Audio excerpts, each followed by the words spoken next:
and I'll add your live stream link while y'all get started. Okay? All right.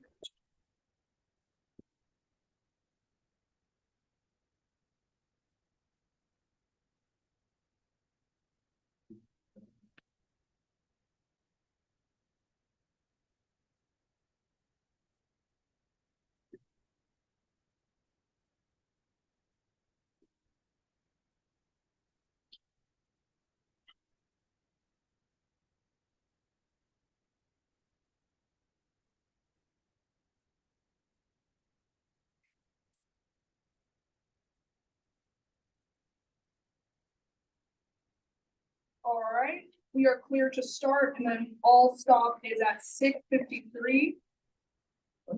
Thank you. Go ahead. Good afternoon.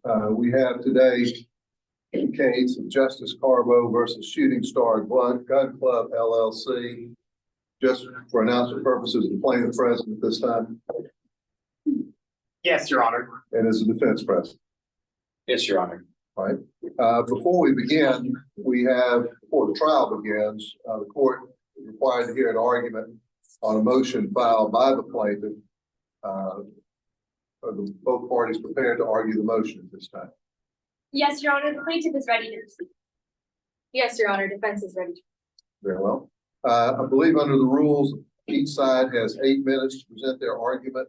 The plaintiff may reserve time for rebuttal. Do you wish to reserve rebuttal time? Yes, Your Honor, I'd like to reserve 2 minutes for my rebuttal. All right, very well. So the plaintiff will have 6 minutes for their argument in chief and 2 minutes for rebuttal. Both sides have timekeepers present. Is that correct? Yes, Your Honor. Yes, Your Honor. And I would assume by round 4, both of you are well versed in the timekeeping procedures for the pretrial arguments. Yes, Your Honor. Yes, Your Honor. If you will just stand, or you'll just stand silently, not now, for 45 seconds to elapse. So that will be my cue that I'm free to ask questions of the counsel. We will do the pretrial argument first. After the pretrial argument, we'll do the statements of appearances, pretrial matters, and then we'll do the opening statements. So plaintiff, when you're ready, you may have the floor for your pretrial argument.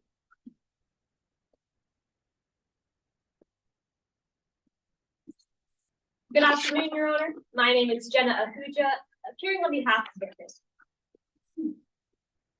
Gun violence is a prominent issue in our society. Just as a bartender puts the public in danger by allowing an intoxicated person to drive a vehicle, so a retailer puts the public in danger by selling a gun to somebody unfit to use. The defense has challenged the constitutionality of the Responsible Firearms Sales Practices Act under the Second Amendment, an act which not only limits the sale of arms to people who are fit to safely use them, but also provides individuals harmed by gun violence with a private right of action and an expanded scope of relief. Today, we ask you to find this law constitutional as applied to today's case for 2 reasons. First, the Second Amendment does not cover the conduct that the act prohibits. And second, even if it did, historical tradition supports reasonable restrictions on the selling of firearms. First, the Second Amendment does not cover the conduct that the act prohibits. The Second Amendment protects the right of the people to keep and bear arms. But don't you agree, though, counsel, that if a business's ability to sell firearms to law-abiding citizens is compromised, that would have a chilling effect on those people's rights, Second Amendment rights? Yes, Your Honor, but the key there is that it's the ability to sell. Just because something affects a right does not make it a right in itself. Take credit cards, for example. If the government were to make a law banning the use of credit cards, that would have a significant effect on the ability to keep and bear arms as people have to purchase them. But that doesn't make the ability to use a credit card a right. Because the defense is bringing an as-applied challenge in this case, they have to prove that the defendant, Shooting Star Gun Club, has a freestanding right to sell under the Second Amendment, and Your Honor, it's not. It's simply an ability. In this case, even if we're to hold that this act did violate the rights of buyers, people who want to keep and bear arms, the defense would not have standing to bring that claim. The Second Amendment gives individuals the right to keep and bear arms with the guarantee that that right will not be infringed upon by the state or federal government. In the instant case, the act doesn't welcome the government's infringement on that right. Rather, it creates a situation in which individuals who have been harmed can seek relief and redress for that harm. But in this case, if a person who is harmed, for example, a person who would go to purchase a gun and be denied that that right to purchase, they do not have the right. If they're denied, they have no remedy, do they? There's no right to a hearing or anything of that nature, is it? Yes, Your Honor, there is no right to appeal, but there would be no right to appeal in this case because it's a private entity, it's not the government. Private sellers of firearms always have the ability to refuse service to people, and the buyer is never given a right to appeal in that scenario. That wouldn't change in this case. These are just reasonable restrictions on that same sale. Which brings me to my second point. Historical tradition supports reasonable restrictions on the selling of firearms. It protects this restriction in purpose, in manner. As for the purpose of the act, historical tradition supports reasonable restrictions in order to prevent harm. When examining the history of firearms regulations from the early 1300s to the late 1800s, there's one common thread woven throughout, and that's that reasonable restrictions on the unsafe bearing of arms in order to prevent disturbance of the peace do not violate the Second Amendment of the Constitution. This principle was first introduced. But in this case, there's an additional problem in that the seller has basically the unfettered discretion to decide who is a fit person to make firearm purchase, isn't that? And did the Supreme Court in the Bruin case speak against that? Well, Your Honor, in Bruin, the laws that they invalidated were May issue laws that did grant authorities discretion. But the difference is the issue that they found with the May issue laws is that they required a buyer to show a special need for self-defense distinguishable from the general community in order to exercise their Second Amendment But rights. doesn't this act require a buyer to come in and demonstrate that they have at least some basic competence and basic ability to deal with a firearm? Your Honor, it asks the seller to decide whether a potential buyer is competent, and that's okay, because discretion is not what invalidated those laws. There were some shall issue laws mentioned in Bruin, for example, the concealed carry law in Connecticut and Rhode Island, which had a suitable person standard. Whether somebody's conduct has shown them to be lacking the essential character or temperament necessary to be entrusted with a weapon. Your Honor, that is discretion. That's a standard. But because it focused on the fitness of an individual, the court took no issue with it. Sellers of firearms are always asked to decide whether somebody is fit. This is actually giving them more narrow and definite standards to base their opinion on. It's holding them accountable to ensure that the people they sell to will actually be fit with those firearms. Examining factors such as experience with firearms, evidence of previous crimes or convictions, character for cautiousness, association with terrorist organizations. Your Honor, these are all factors that would deem a dangerous person unfit. They're also all factors that would not prevent a good law-abiding citizen from owning a gun.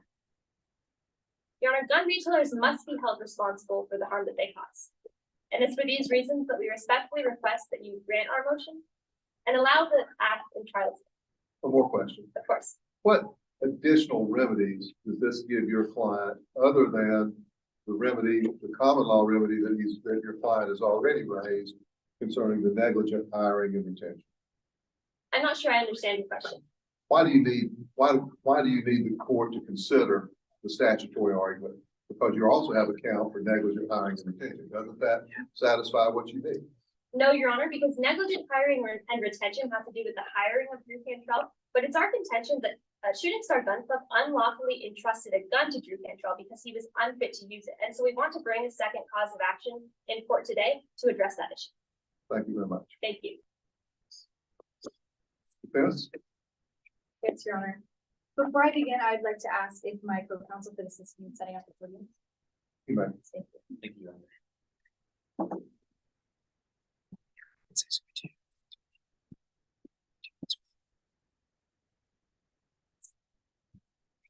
Just leave that back.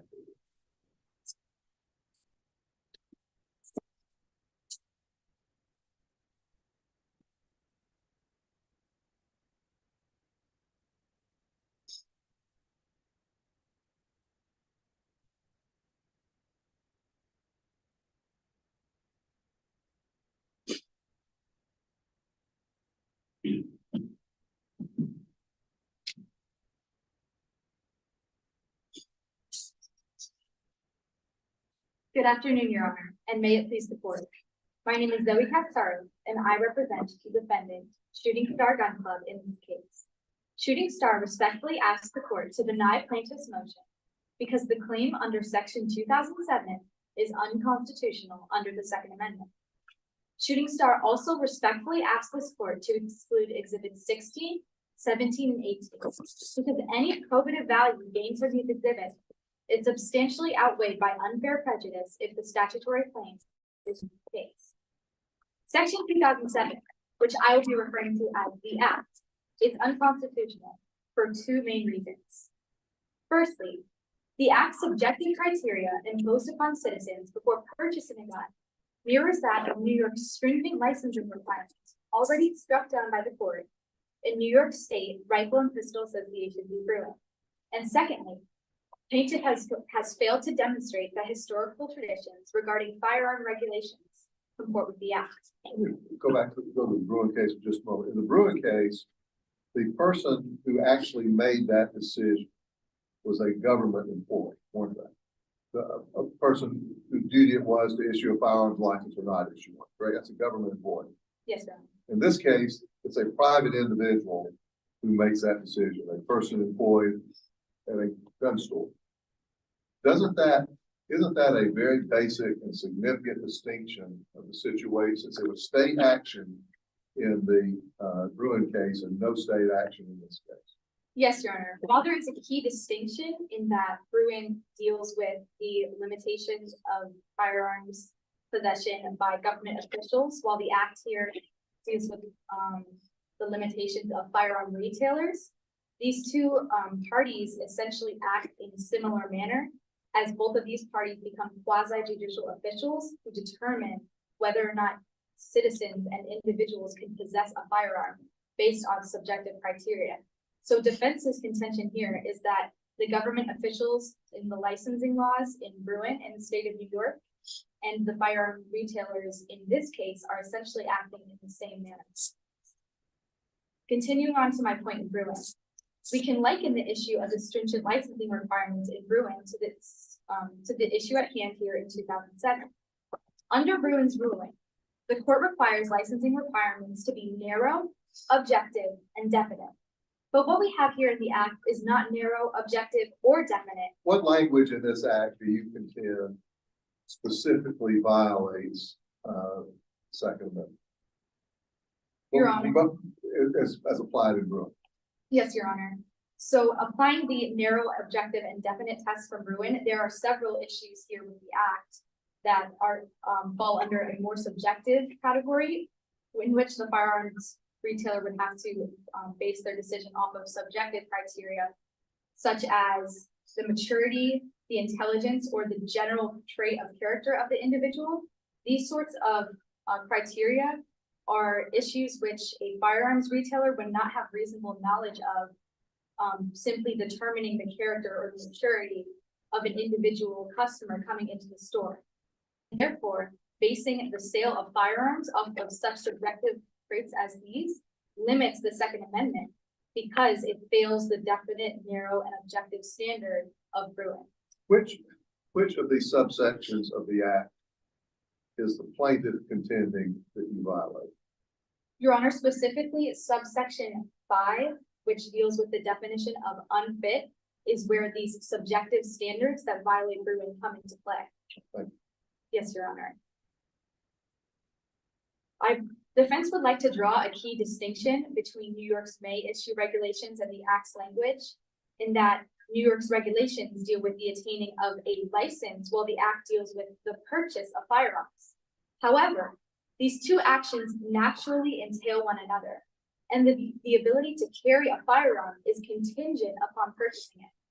While distinct from one another in language, New York's law and the Act are united in practice and intent, each of them preventing citizens from exercising their Second Amendment right to self-defense in the keeping and bearing of arms. Who is the harmed party here?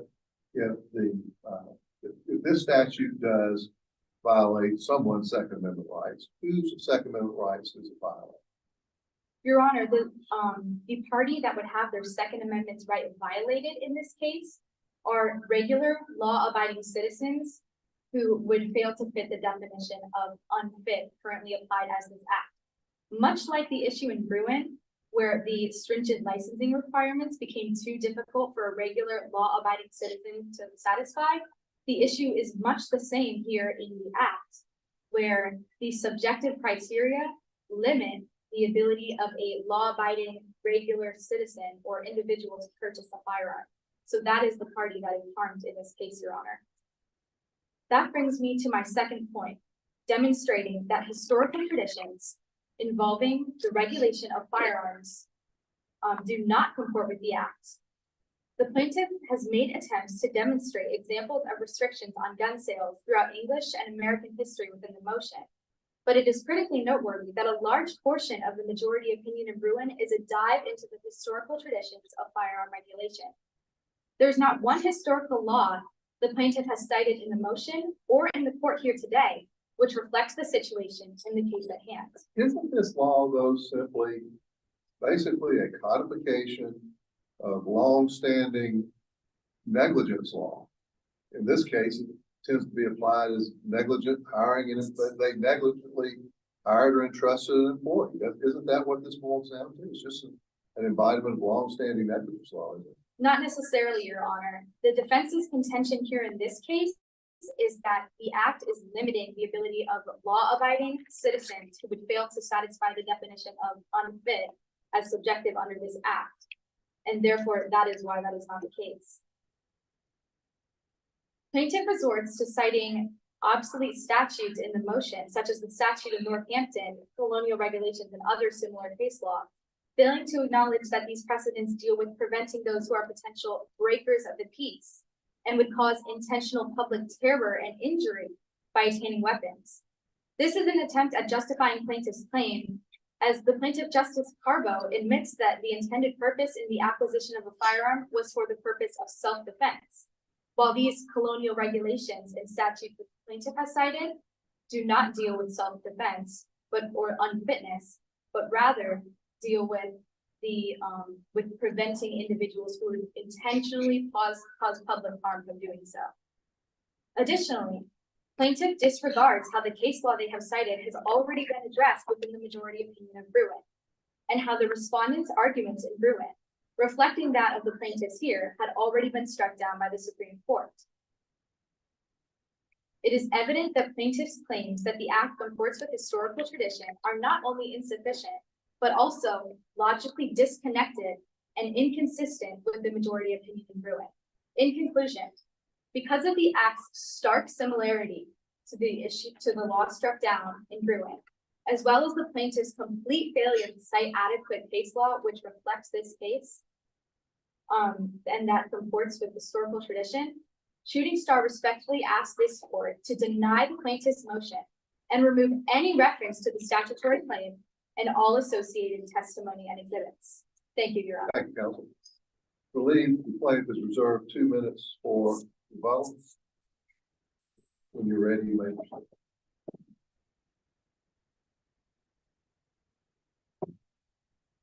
Your Honor, I want to first start by addressing a question that you asked from the counsel in your argument. You asked, who is harmed in this case? And they responded with the fact that this law harms law-abiding responsible citizens who should be able to get their hands on firearms. But Your Honor, in that case, I would ask why they're bringing an as-applied challenge to this law, because the defendant is a company, Shooting Star Gun Club, and in order to have standing to bring a claim in this case, their rights must have been violated. They have shown no standing that they have a constitutional right in this case, or that that right has been infringed upon. They simply cannot bring a claim on behalf of those buyers. Your Honor, they argued that the following factors violate the Second Amendment: maturity, intelligence, general character, precautiousness. They said that a firearm seller would not have reasonable knowledge of these factors. But the key here is that the act uses the words reasonably know. Sellers can only be held accountable for what they could have reasonably known. What facts are there in the record that this seller would have reasonably known anything in that regard? Your Honor, whether or not Drew Cantrell and Justice Carbo were actually fit to own a weapon is something we would decide in trial today, whether Shooting Star reasonably knew whether they were fit. But the defense cannot claim that just because sellers wouldn't reasonably know these factors, that makes it unconstitutional under the Second Amendment. because sellers are only held accountable for if they reasonably knew the person they were selling to was unsafe. And Your Honor, that's a standard that all sellers should be held to. If they reasonably know that they're selling to somebody who's likely to harm somebody with that firearm, that person is not a law-abiding responsible citizen. That person does not have a Second Amendment right. And so it is protected in this case under historical tradition and precedent. It's for these reasons that we again respectfully request that you grant our motion. Thank you.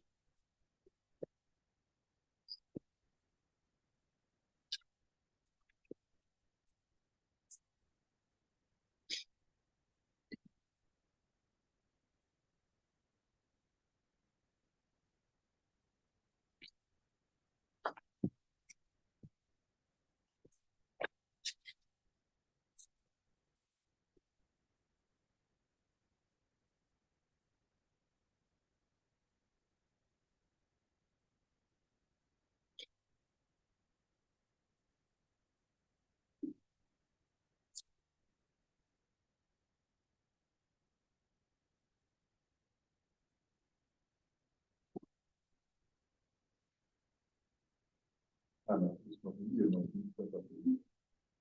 that was- Sorry.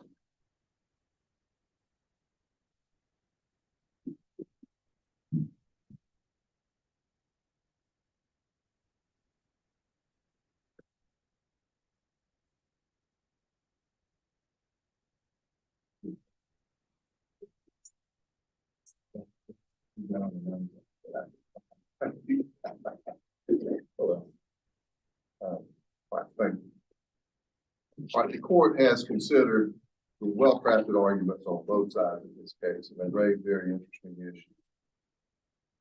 Based on arguments of counsel, I'm going to grant the plaintiff's motion in limine.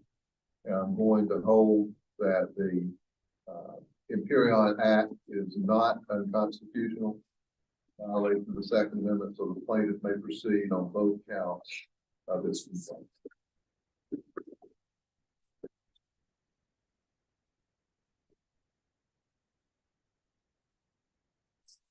Very ready to proceed. Otherwise, you also working. Yeah. Great. Thank you. All right. Given that, then the court will call the case of Justice Carbo versus Shooting Star Gun Club LLC is case number 23 CV 002023. With the plaintiff, I'll give the plaintiff at this point the opportunity to make an appearance. Yes, Your Honor. Good afternoon, Your Honor. My name is Thomas Staub, counsel for the plaintiff, Justice Carbo. May my co-counsel please introduce themselves? You may. Good afternoon, Your Honor. John Williamson. Good afternoon, Your Honor. Jenna. Thank you. May I invite the court's attention to our timekeeper? Good afternoon, Your Honor. Fiona Thank Martinez. you, Martinez. And Your Honor, after the defense has stated their appearances, we do have a few housekeeping matters. Very well. Bench, you may state your opinion. Good afternoon, Your Honor. My name is Jonathan Jones, and I'll be giving an opening statement today in the cross-examination of Ross Hernandez. Well, thank you. Good afternoon, Your Honor. My name is Zoe Katsaros, and I will be delivering pretrial oral argument and conducting the direct examination of Avery Newman. Thank you. Good afternoon, Your Honor. My name is Fadia Stewart. I will be doing the cross-examination of Justice Carbo and the direct of Jack Staub. Thank you. Good afternoon, Your Honor. I will be directing Drew Cantrell and crossing Dr. Judd.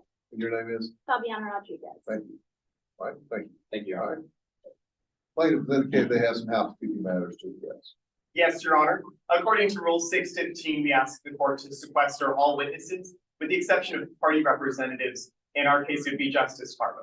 All right, does the defense have a party representative at this point that they contend will be excluded from the rule of sequestration? Yes, Your Honor. Be Drew Cantrell. All right. All right, do you have an issue with that? Yes, Your Honor. According to the rules of this jurisdiction, the only party representative that the defense may bring is Skylar Coleman. Is Skylar Coleman going to testify in this case? No, Your Honor. I believe, given the rules as they are promulgated in this jurisdiction, only Skylar Coleman may be exempt from the rule. Since Skylar Coleman is not testifying, all defense witnesses then will be deemed constructively sequestered.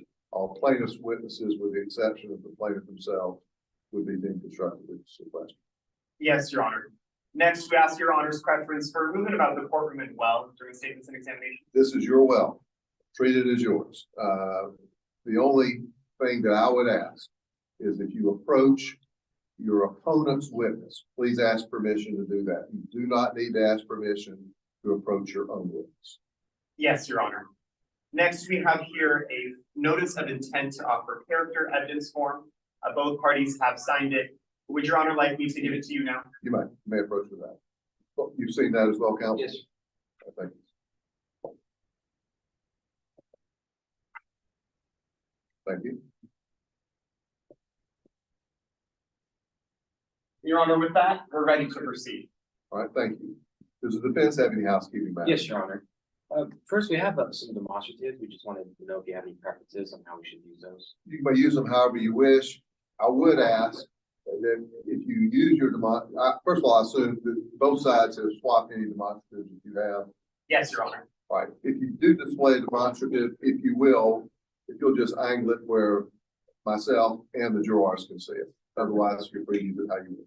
Yeah, and in addition, we'd like to bring your attention to United States versus Tyranny. In this case, we have a liability waiver signed by Justice Carbo. And according to the case, United States versus Tyranny, this would count as a verbal act and would not be considered hearsay. Liability waiver, right? Response. No response to that, Your Honor, just as long as opposing counsel is not offering that exhibit into evidence now. All right, you intend to offer that exhibit into evidence during trial? Yes, Your Honor. All right, why don't we just do it this way then? If you wish to offer it in evidence, you may lay the foundation and offer it. If there is any objection at that point, I will take it out. Yes, Thank you, Your Honor. Thank you. Anything further than? No, nothing further, Your Honor. All right, thank you.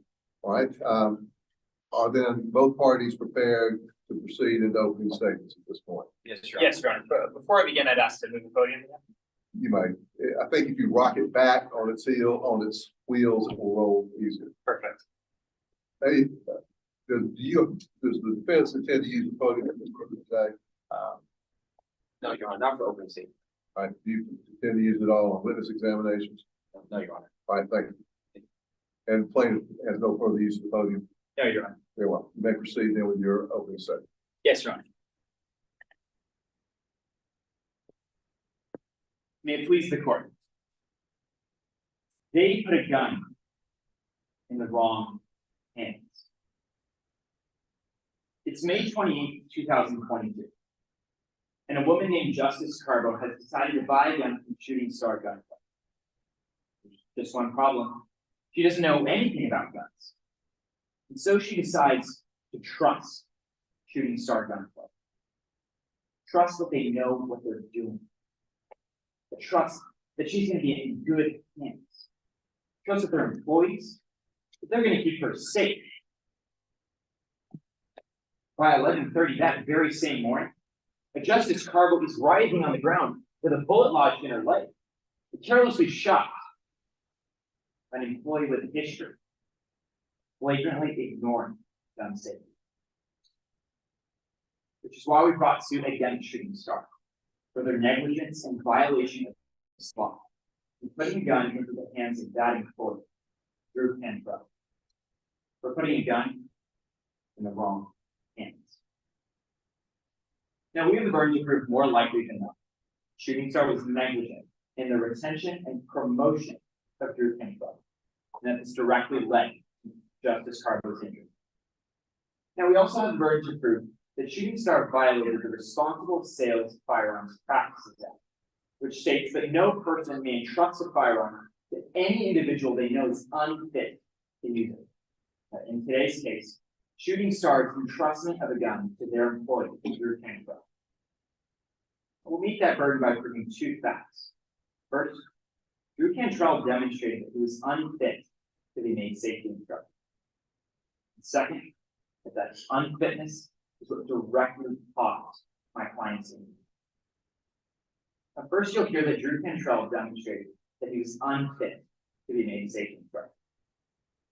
Officer Hernandez will take a stand and tell you how she witnessed some angry Drew Cantrell that suddenly pull a gun on a coworker in the heat of an argument, violating the most basic rule of gun safety. To do that after this, Drew Cantrell was fired. Rather, Shooting Star promoted him to safety instructor. We have a gun in his hands almost every day. you'll hear that just 3 months later, Drew Cantrell again violated a basic rule of gun safety, a right foot shooting star is owner. No firing, no demotion, not even suspension.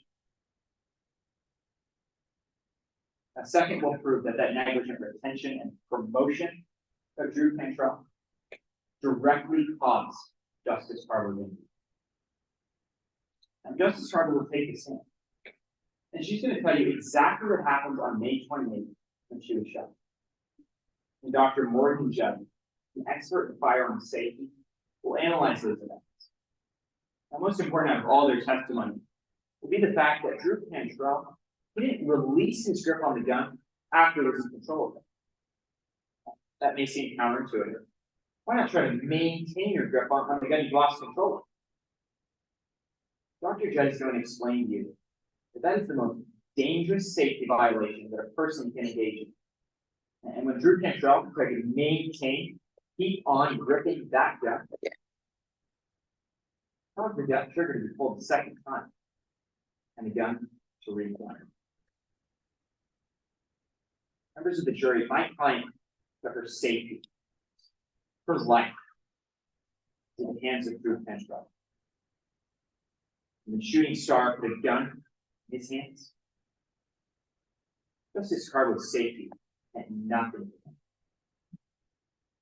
Which is why we'll ask you to find shooting stars liable for Justice Carver's injuries and in violation of the Responsible Firearms Sales Practice Act.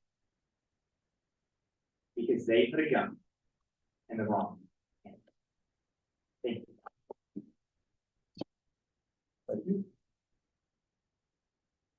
Yes. Sure.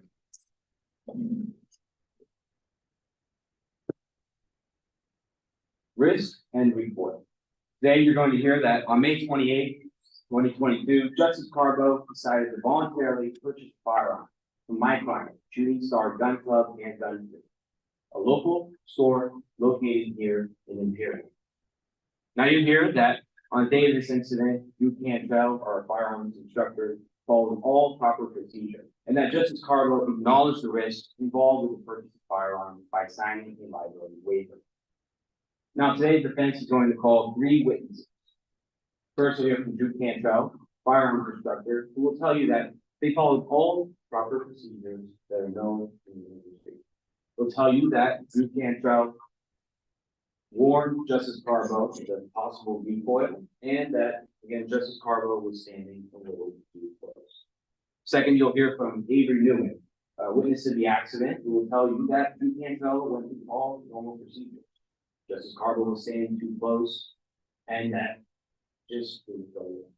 Third, you'll hear from our expert witness, Dr. Jack Staub, who will tell you that then all proper procedures were followed. He'll explain the mechanics of the firearm and how that could have caused recoil, and it did cause a recoil.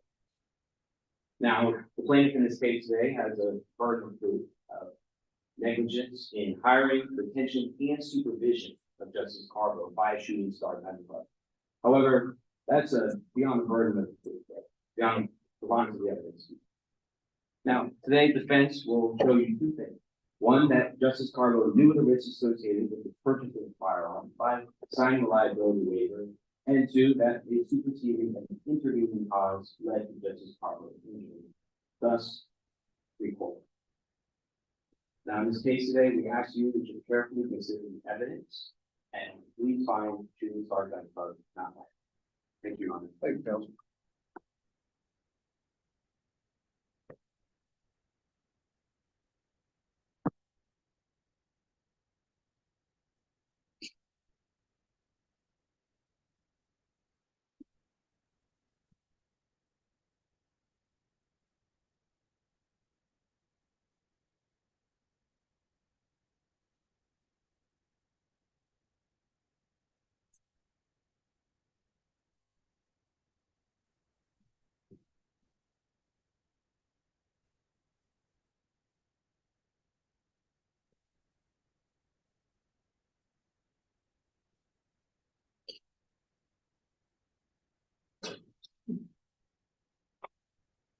Thank you.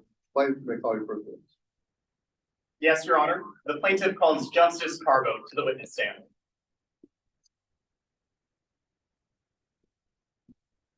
Pursuant to the rules of this jurisdiction, all witnesses are deemed constructively sworn. You may proceed with your examination. Yes, Your Honor. Good afternoon. Please introduce yourself to the members of the jury. Good afternoon, my name is Justice Cargo. What do you do for a living, Ms. Carbo? I created my own nonprofit organization called Z10's. Well, how is it that you came to work for an organization that addresses guns? I was actually shot in the leg from my handgun last year. Where did this injury take place? Shooting Star Gun Club. What were you doing at a gun club? My apartment had broken into 3 times. I was even robbed one night. I just felt so unsafe in my own home and community. I was looking at guns for self-defense. So did you end up purchasing a gun? Yes. Your Honor, I'm approaching this witness with what's in evidence under stipulation 8. It's a pre-admitted exhibit. Exhibit 1. The defense agree that this is pre-admitted. Yes, Your Honor. Exhibit 1 is deemed pre-admitted. You may question the witness about it. Yes, Your Honor. Mr. Carbo, do you know what this is? Yes, this is the Block 22 that I purchased from Shooting Star.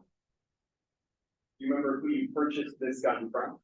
The owner, Skylar Coleman, When did you purchase it? May 28th, 2022.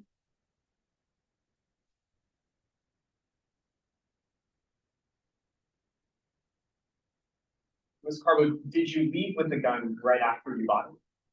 No, I actually asked for the safety course. I didn't want to buy a gun I didn't want to use.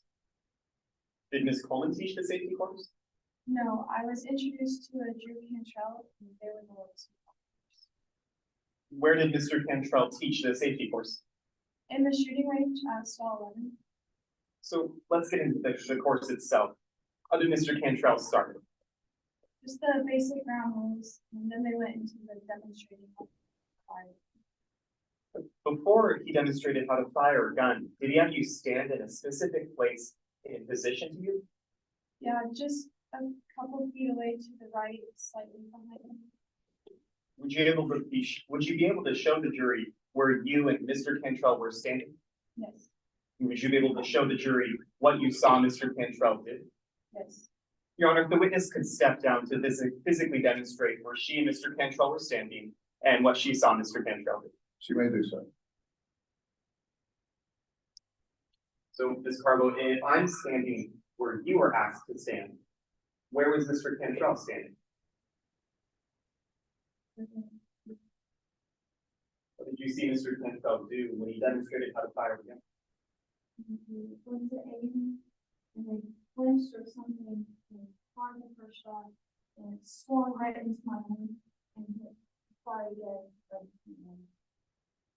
Your Honor, let the record reflect this witness positioned herself about 1.5 feet away from me, held her hands up at shoulder height, made a sudden movement, and then pointed her arm at my leg.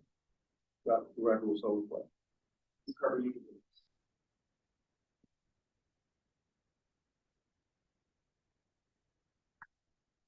Ms. Carbo, could you tell the members of the jury what happened when that second shot was fired? My legs started bleeding profusely. I fell to the ground with pain. I was in so much pain I couldn't even think. And the paramedics arrived and rushed me out. This is a little bit of a bird. Ms. Carbo, I want to be clear about something. When you saw Drew Cantrell clinch and fire the gun and point the gun at you, did you see him let go of the gun before the second shot was fired? No. Before the second shot was fired, I never saw them. Thank you, Ms. Carbo. Your Honor, nothing further. All right, thank you.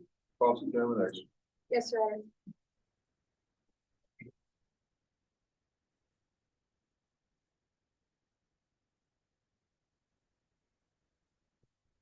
Can I proceed? You may proceed. Ms. Carter, you were the shooting star to purchase a firearm, correct? Yes.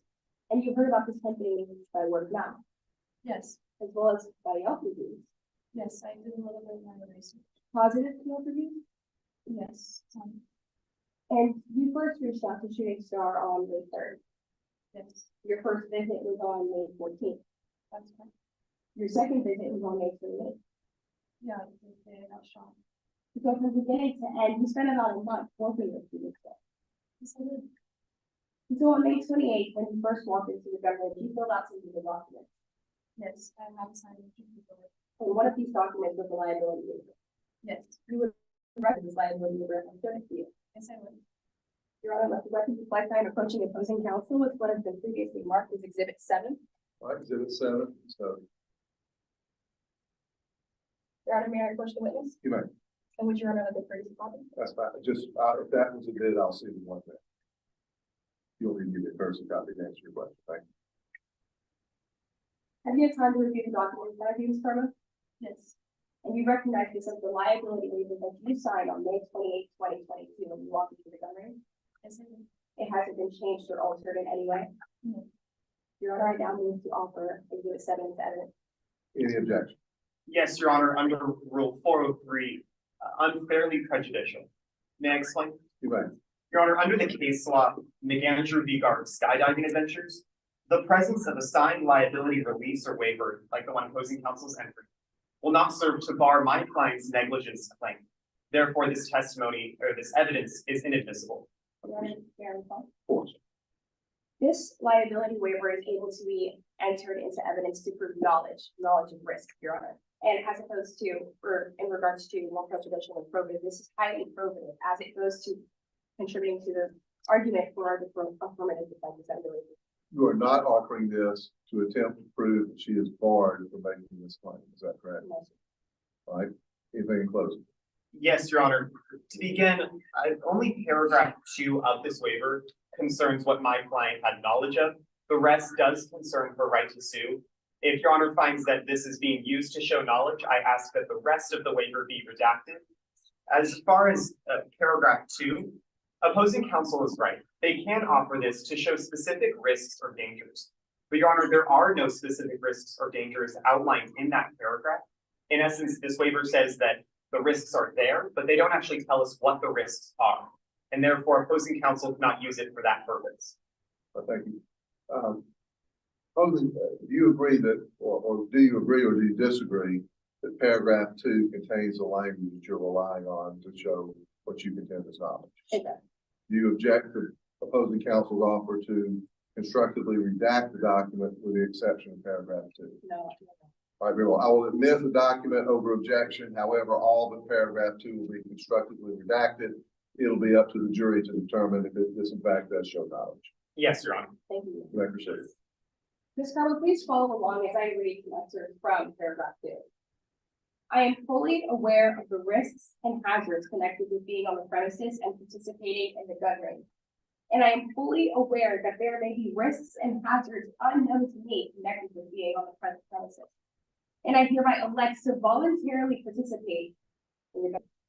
Did I read that correctly, Ms. Carmel? That's correct. And just to clarify, you signed this before participating in the demonstration. I did.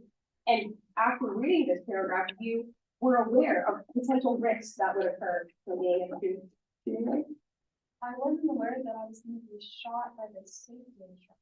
but you were aware of risks that it could happen. Yes. Now, also on May 28th, a demonstration course took place, correct? Yes. And this course was taught by Drew Cantrell, Yes. a course that you participated in, I didn't really participate. I was just watching. but you were involved in the course. Yes. And during this course, Mr. Cantrell gave some visual demonstrations. Yes. They showed you where to place your index finger on the gun. Yes. They showed you where the drawer of bullets was, so that you know how to reload and empty. Yes. And you learned that you should never point a gun at another individual. Yes. And Cantrell demonstrated this by pointing the gun towards the ground. Yes. And this was away from you and the opponent. Yes. Now, Ms. Cardo, your aim today is to take every penny from Shooting Star. Objection, Your Honor. Under Rule 403, unfairly prejudicial. May I explain? Right. Your Honor, before trial, opposing counsel stipulated to bifurcate this trial. This line of questioning involving my client's compensation relates directly to the damages phase of the trial, which is inadmissible under the bifurcation order. Your Honor, may I respond? Sir. I am not trying to use this evidence to prove, anything regarding the things bifurcated from this case. I'm simply trying to ask this question to elicit Mrs. Carter's intent, behind the action and the words that she said. Anything in closing? Yes, Your Honor. In direct examination, we as the plaintiff were very careful to not include the extensive suffering that Justice Carbo experienced as a result of that injury in order to adhere to the bifurcation order. Your Honor, it's more prejudicial than probative, substantially more prejudicial, for the jury to hear what my client has to gain from this lawsuit without hearing as to why she's suing Shooting Star Gun Club. I will overrule, I will admit it for the limited purpose of showing if it does in fact show, which will be up to the jury to determine the witness's motive and bias. For that limited purpose, I will admit it. Of course, the amount of damages are bifurcated and neither party may go into that. Yes, Your Honor. Right, you may proceed. Once again, Ms. Carter, your aim is to take every penny from Shooting Star today. I mean, I was shot in the middle of a safety course. It's a way to prevent this from happening to anyone else. Is that a yes? No further questions, Your Honor. All right, thank you. Redirect. Yes, Your Honor.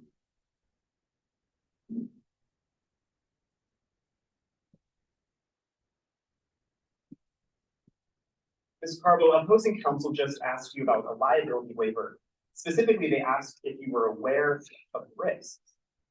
Does the waiver mention safety instructors being a risk? Not at all. When you signed that waiver, did you anticipate the events of May 28th? No. Thank you, Ms. Carbo. Your Honor, nothing further. Sweet Cross. No, Your Honor. I thank you. May the witness step down? Yes, Your Honor. Thank you, Ms. Barbo. You may step down. Give us just a moment here.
Plaintiff may call your second witness. Yes, Your Honor, the plaintiff calls Roz Hernandez to the witness stand. Ms. Hernandez, you may come to the witness.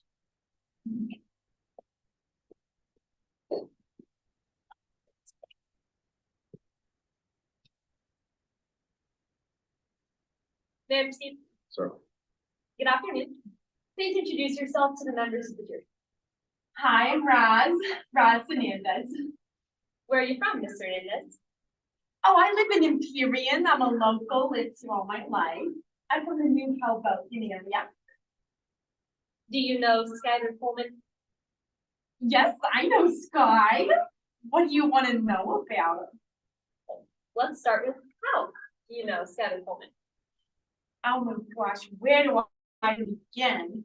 Okay, so I first met Sky when we became business partners.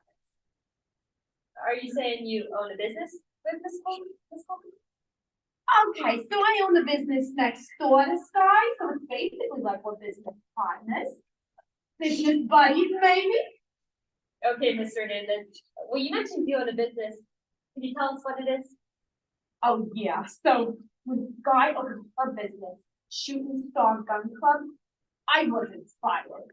So I decided to open my business, Fallen Star Laser Tag Club.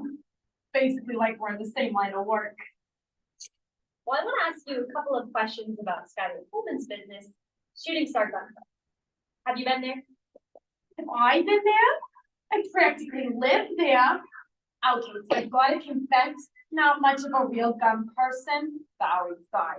But I go there all the time for the cafe. Has Skylar Coleman ever talked to you about the business? Of course, I am Sky's business buddy. How many times would you say she's talked to you about it? One time, I mean, Sky's really busy. Well, the one time she talked to you, what did she say? Well, we were talking about marketing strategy. I asked what Sky's goal was, and Sky said that she's just looking to put guns in the hands of every Imperial citizen. Genius. Well, I want to ask you about guns in particular. Did you ever see guns in the hands of Shooting Star's employees? Well, it's a gun shop, so yeah, sweetie, I have. Well, I'm going to need to ask you about one of those employees in particular. All right. Do you know somebody named Drew Cantrell? Oh, yeah, I know Cantrell. Did you ever see a gun in the hands of Drew Cantrell? A few times, mostly on the shooting range, but a couple of times outside of that too. Let's talk about those times. Can you tell us about the times you saw Drew Cantrell with a gun on the shooting range? Yeah, so I saw Cantrell practicing a couple of times. I think it was clear why he was practicing, if you know what I mean. What do you mean? From what I saw, he couldn't ever hit the target thingy. And then sometimes it would be like, wah, and it would hit someone else's target thingy. And it was like that every single time I saw him shooting, I swear. Well, what about the first time you said you heard about Drew Cantrell with a gun outside of the shooting range? What happened then? Oh yeah, so I overheard Sky was chewing out Cantrell for breaking a rule by taking a loaded gun outside of the shooting range into the shop. I mean, I just can't imagine why anyone would disobey a boss as great as Sky. Well, what about the second time? The time you saw Drew Cantrell with a gun? Where was that? That one was in, the main shop area shooting stock. It's really weird. Could you tell us what happened? Oh, of course. So I was going across the shop because I was gonna leave. And I heard this ruckus behind me. So I turned around and I saw Cantrell in an argument with another coworker. And then all of a sudden, Cantrell just raises his arm and points his gun at the other guy. I mean, it was like all the air got sucked out of the room. Was Skylar Coleman present when that happened? Oh, yeah, Sky was there. As soon as Cantrell pointed that gun, Sky was yelling at him to put the gun down. Well, Mr. Hernandez, I want to be very clear about something. After you saw Drew Cantrell point a gun at another person at the defendant's shop, did you continue to see them working for Shooting Star? Yeah, so I do my best to avoid Cantrell, but I still saw him there. Thank you. Your Honor, I have no further questions. Well, thank you. False examination. Yes, Your Honor.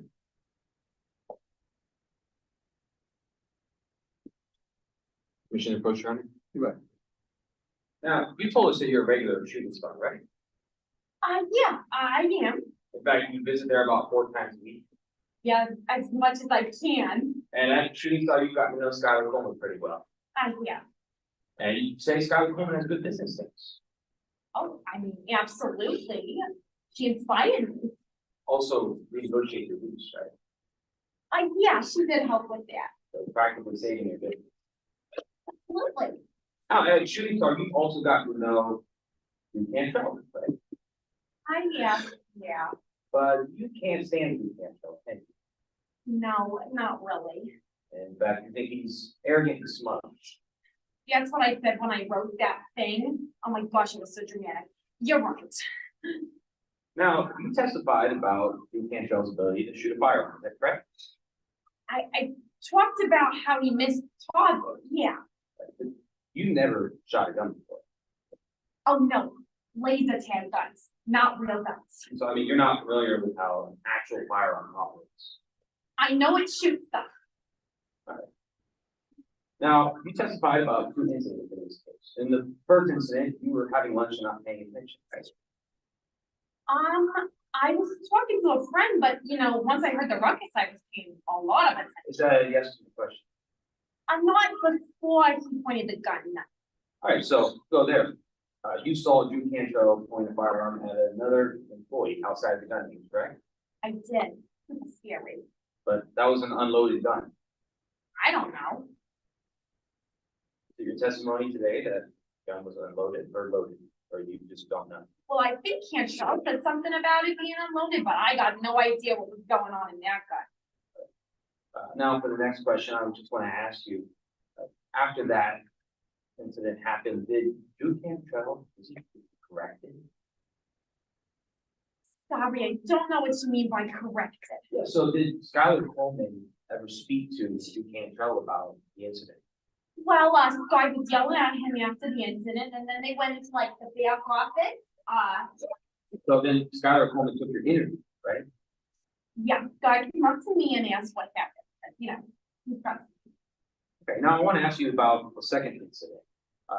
You didn't see what happened, you only heard Skylar Coleman explaining a procedure. Yeah, I was not there when it happened, thank goodness. So, on the day that incident, you saw Drew Cantrell being corrected. Yeah, Sky was yelling at Drew again for breaking a rule. But let me get this straight. After both incidents, Skylar Coleman addressed the issue. I mean, yeah, Sky was yelling at Cantrell, like, yeah.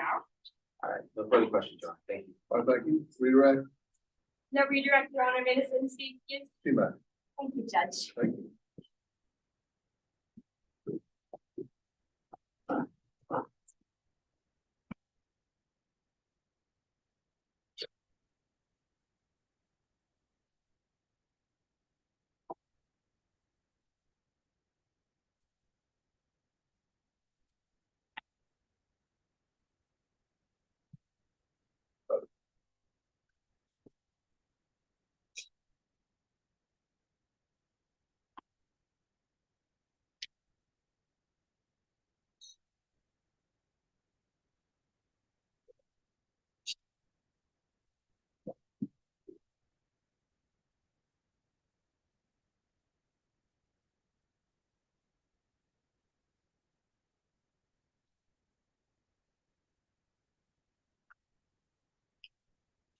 They call you third. Yes, Your Honor, the plaintiff calls Dr. Morgan Judd to the witness stand. Dr. Jett.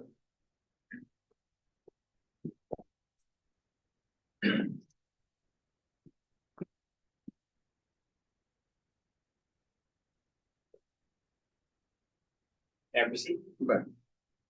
Good afternoon. Please introduce yourself to the members of the jury. Good afternoon, I'm Dr. Morgan Judd. And Dr. Judd, could you tell the members of the jury what you do for a living? Of course, I'm an associate professor at Imperial State University, where I primarily teach and research in the area of gun violence prevention. And how are you qualified for that position? Well, I received my doctorate in public policy from Tulane University. And then additionally, prior to receiving my degree, I spent almost 10 years as an investigator with the Department of Justice in the Bureau of Alcohol, Tobacco, Firearms, and Explosives. My experience is both academic and practical. Dr. Judd, how are you involved in today's case? I was retained by Justice Carbo to perform an analysis of the circumstances surrounding his injury. In particular, I was asked to analyze the events surrounding the injury and the cause of the injury itself.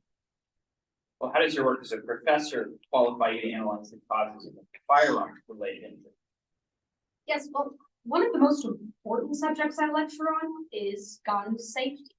Now, there's only so much that can be done to prevent crimes committed with firearms. However, almost every unintentional firearm-related injury can be easily prevented with proper gun safety. And that's exactly what I was asked to analyze in this case. How gun safety principles may have been violated and the results. Your Honor, the plaintiff tenders Dr. Judd as an expert in firearm safety under Rule 702. Is there any objection to her being accepted in that No field? objection. She's qualified as an expert in that field. She may render opinions, obviously subject to cross-examination. Yes, Your Honor. Now, Dr. Judd, when coming to your conclusions in today's case, did you use methods that are standard in your field? Yes, sir, I did. I reviewed numerous eyewitness reports and exhibits. And did you rely upon methods that are standard in your field? I did. Now, Dr. Judd, I'd like to talk about something you mentioned earlier, specifically the events leading up to the incident. Can you explain what those events were? I was asked to analyze gun safety of Drew Cantrell, the safety instructor who was handling a firearm that shot Justice Carter. I looked specifically at Mr. Cantrell's conduct over the months leading up to the incident to determine whether or not it was safe for Mr. Cantrell to be operating a firearm. What did you conclude? I concluded that it was not safe for Mr. Cantrell operating a firearm. Well, Dr. Judd, what led you to that conclusion?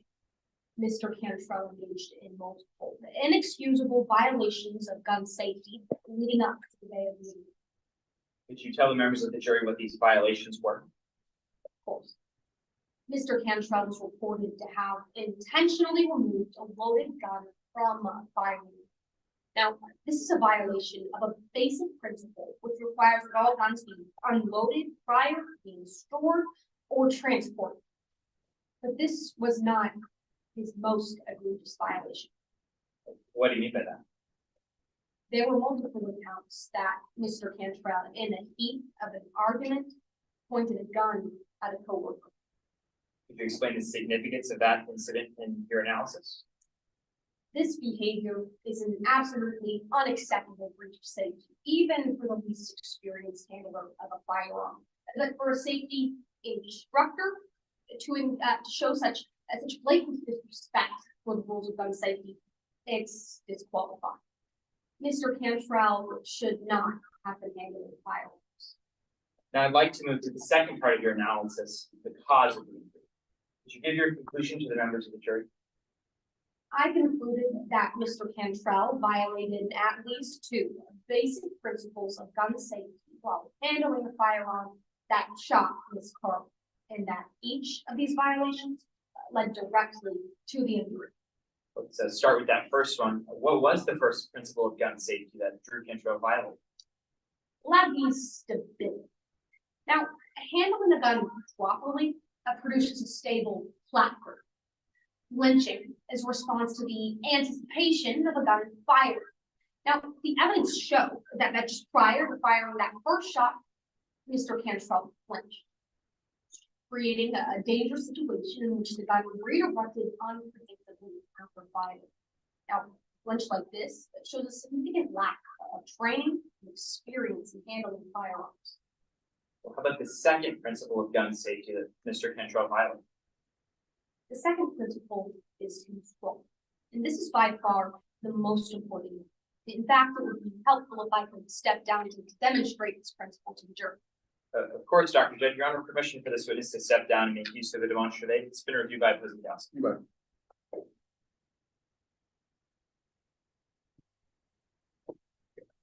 Thank you. This is a prop I use to teach my students the principle of control. Now, imagine for a moment that this is the barrel of the gun, with the orange tip here being a map, where the bullet exits. Now, what I'm about to show you can happen in less than a second. I'll slow it down to help demonstrate what can happen. Now imagine that I just fired a gun when I begin to lose control. I attempt to hold on to maintain my breath. But now look where the barrel of the gun is pointing. It's pointing at me. Or it could just as easily be pointing at someone else. And any of my fingers, or even my thumb, could squeeze the trigger a second time. All because I grabbed for a gun I'd already lost control. Well, I'd like to clarify something. If you do lose control of a gun, what should you do? loosen the grip, even let it fall to the floor. It's too easy for your grabbing finger to accidentally squeeze the trigger, which could have disastrous consequences. Thank you. You may return to your seat.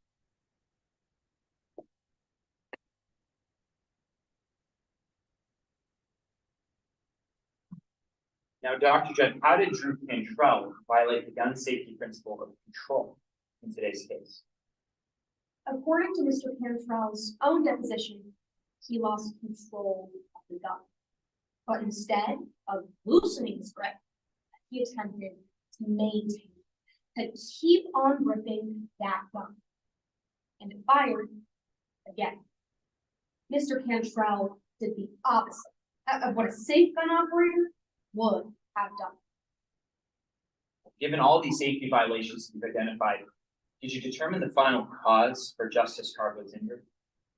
I did. I concluded that Mr. Cantrell's safety violations were the root cause. His unstable grip caused him to lose control. And then, when he tried to maintain his grip, it caused the gun to fire again. Now, if either one of these safety violations not occur, it is highly unlikely that the bullet that struck Mr. Carbo would ever have been fired. Thank you, Your Honor. I have no further questions. Thank you. Cross-examination. Yes, Your Honor.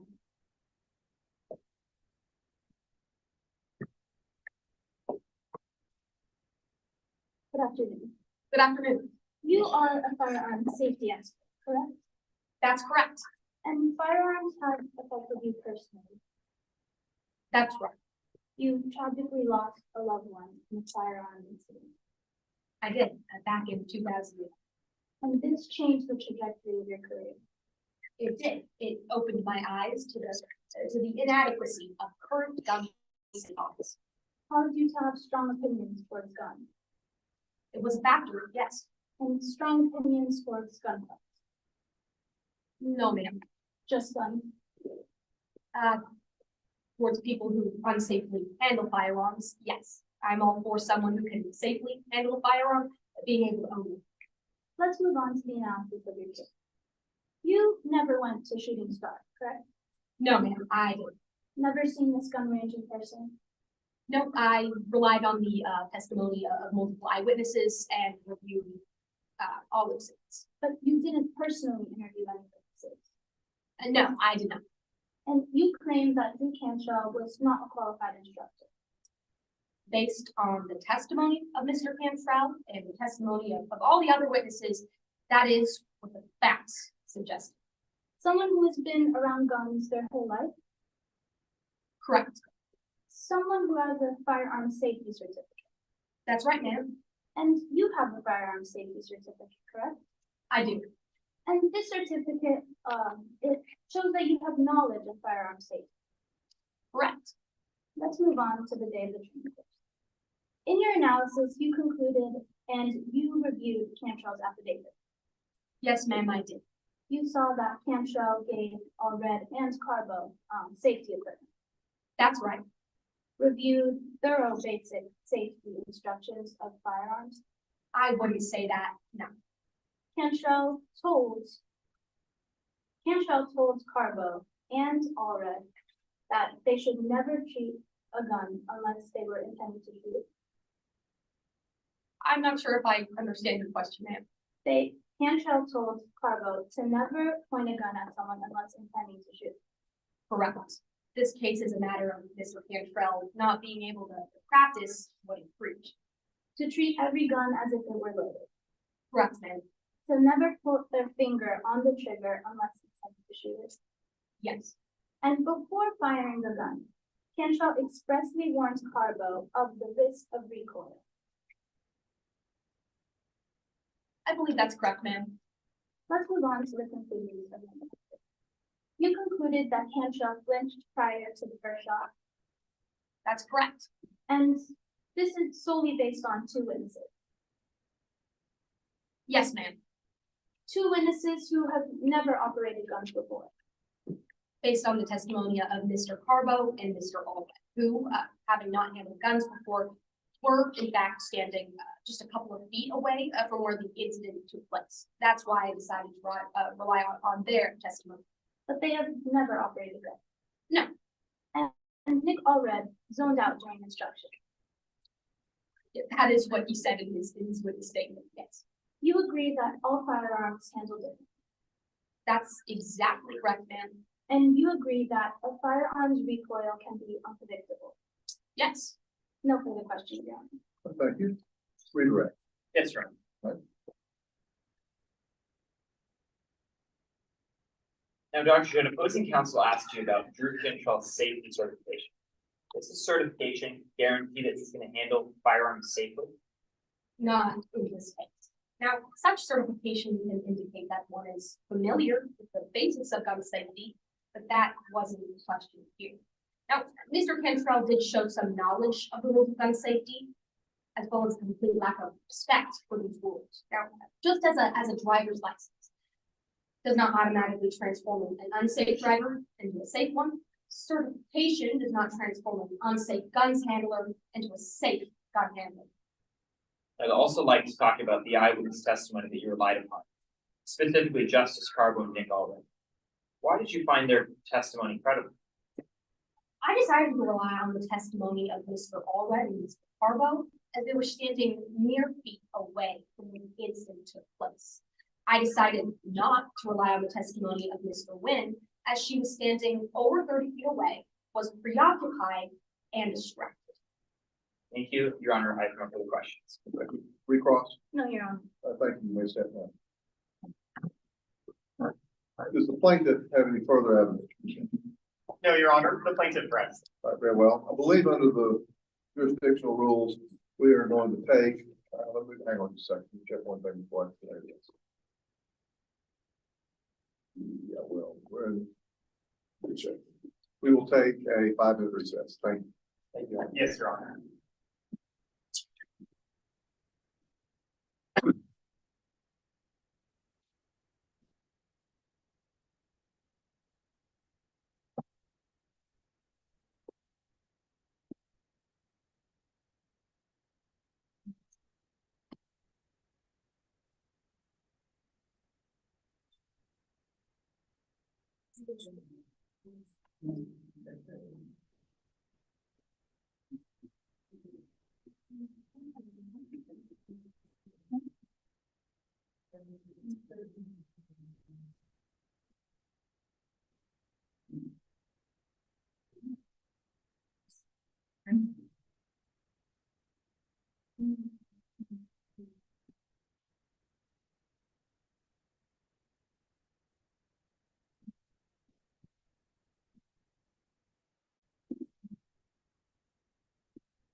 Right, book, side, ready to proceed.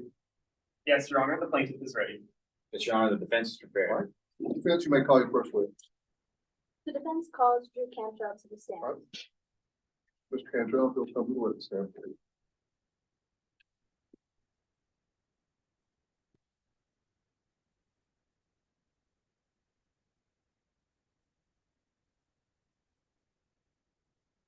Can you please state your name for the court? Good afternoon. My name is Drew Cantrell. And could you introduce yourself? Well, as I said before, I'm Drew Cantrell. I've lived in Erie my whole life. I've been doing firearms since I was about yay high, and as you can see, I'm pretty tall right now, so it's been a while.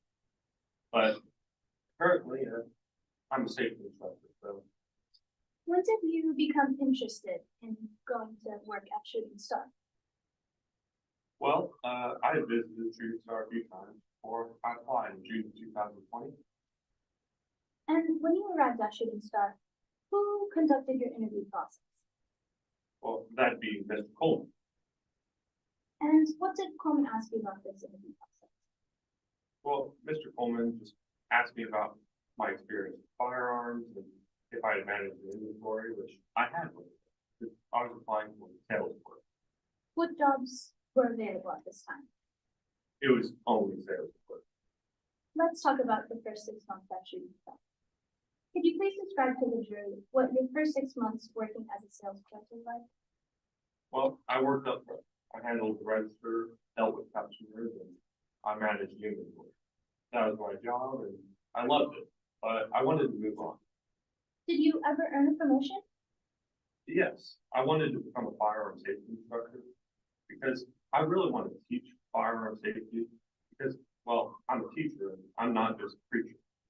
And were there any certifications that you needed to become a firearms instructor? Yes, I had to obtain a firearm safety certificate and a firearm safety instructor. Would you recognize the safety certificate if I showed it to you today? Absolutely. Your Honor, let the record reflect I am approaching opposing counsel with what is considered to be marked as exhibit 19. All right, 19 is none. Permission to approach the witness, Right, and would Your Honor like a courtesy call? I don't need, thank you. I'll use the one that's, if I need to refer to the one that's submitted, once it's submitted, I'll do so. Have you had adequate time to review this document? Yes, I have. Do you recognize it? Yes, it's my firearm safety. Is it a fair and accurate depiction of your certificate? Yes, it is. Has it been changed or altered in any way? No, Your Honor, I now move exhibit 19 into evidence at this. Is there any objection? Yes, Your Honor, hearsay. Response. This is not hearsay as it is effect on the listener and it is proving that Cantrell had knowledge and was competent as an employee at Shooting Star.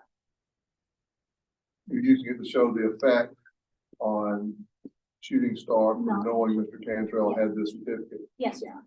Response. Yes, Your Honor, in order to prove that, they have to actually focus on the truth of the matter, which is that Drew Cantrell was safety certified. If they're not offering this for the truth, then there is no relevance.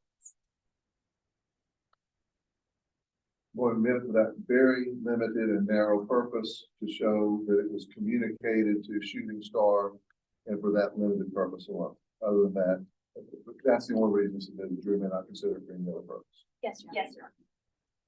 When did you earn your firearms safety? well, as you can see in the top left here, in November of 2020.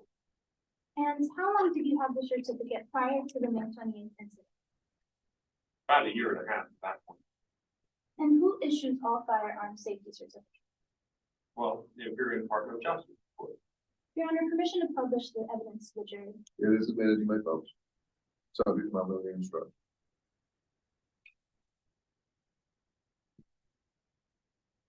Could you please describe the safety protocol that you had to adhere to as a safety instructor? Well, they were the basic safety protocols that go along with firearm safety. Making sure to keep firearms unloaded, not pointing firearms at other people unless you intend to shoot them, of course. And then ensuring that a safety is engaged when not used. Things of that nature. Were there any times that you didn't follow this protocol? Yes, there were two incidents that I regret. One in May of 2021 and another in November of 2020. Could you please describe the incident of May 2021?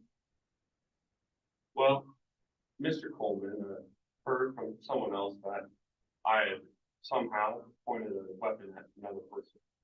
Now, I had been inspecting the weapon in the shop.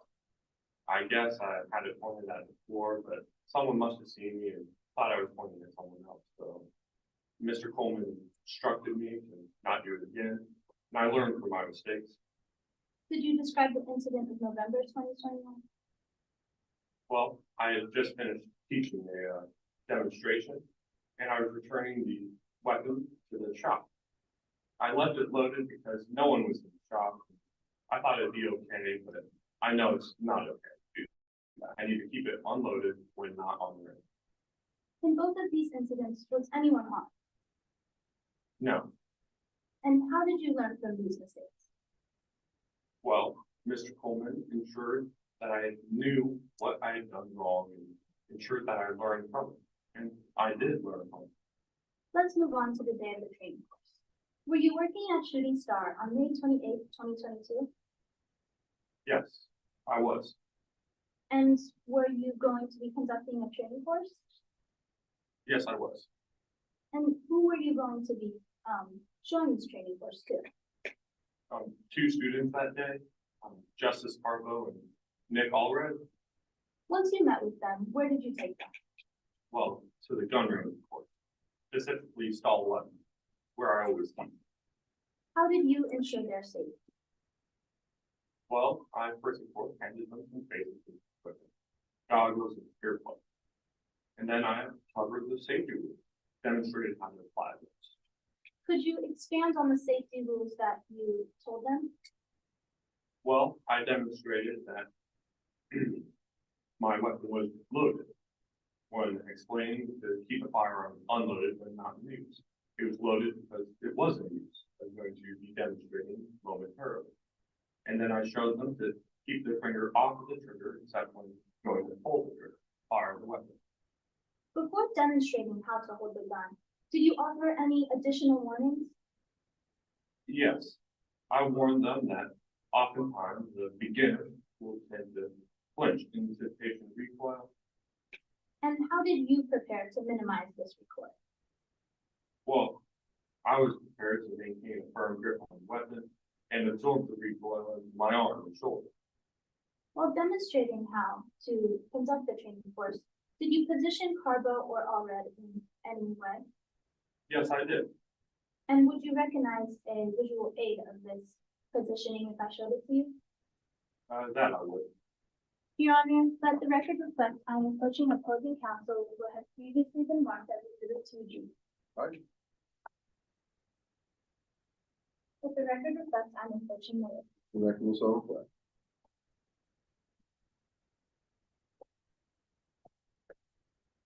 Where did you position Justice Carbo? Well, on the red X here. Why? Well, I'm right-handed, of course.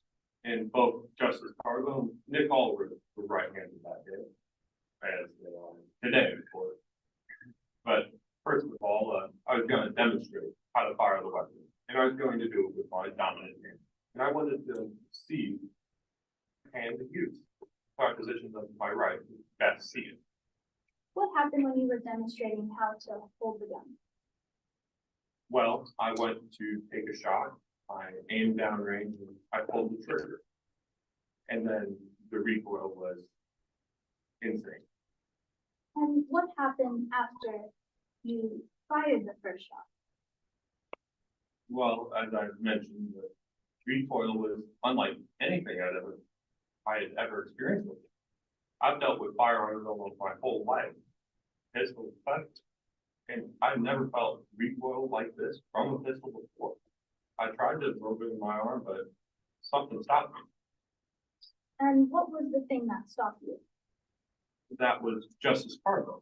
They must have been moving up, and she bumped into my arm, preventing the absorption of recoil. What happened after Carbo bumped your arm? Well, at that point, I tried to maintain my grip on the gun, and I lost control of it, and it fell to the ground, discharged once more. How many times did you pull the trigger? Only once, and I didn't flinch or doing so. Thank you. No further questions. Thank you. Cross-examine. Yes, Your Honor.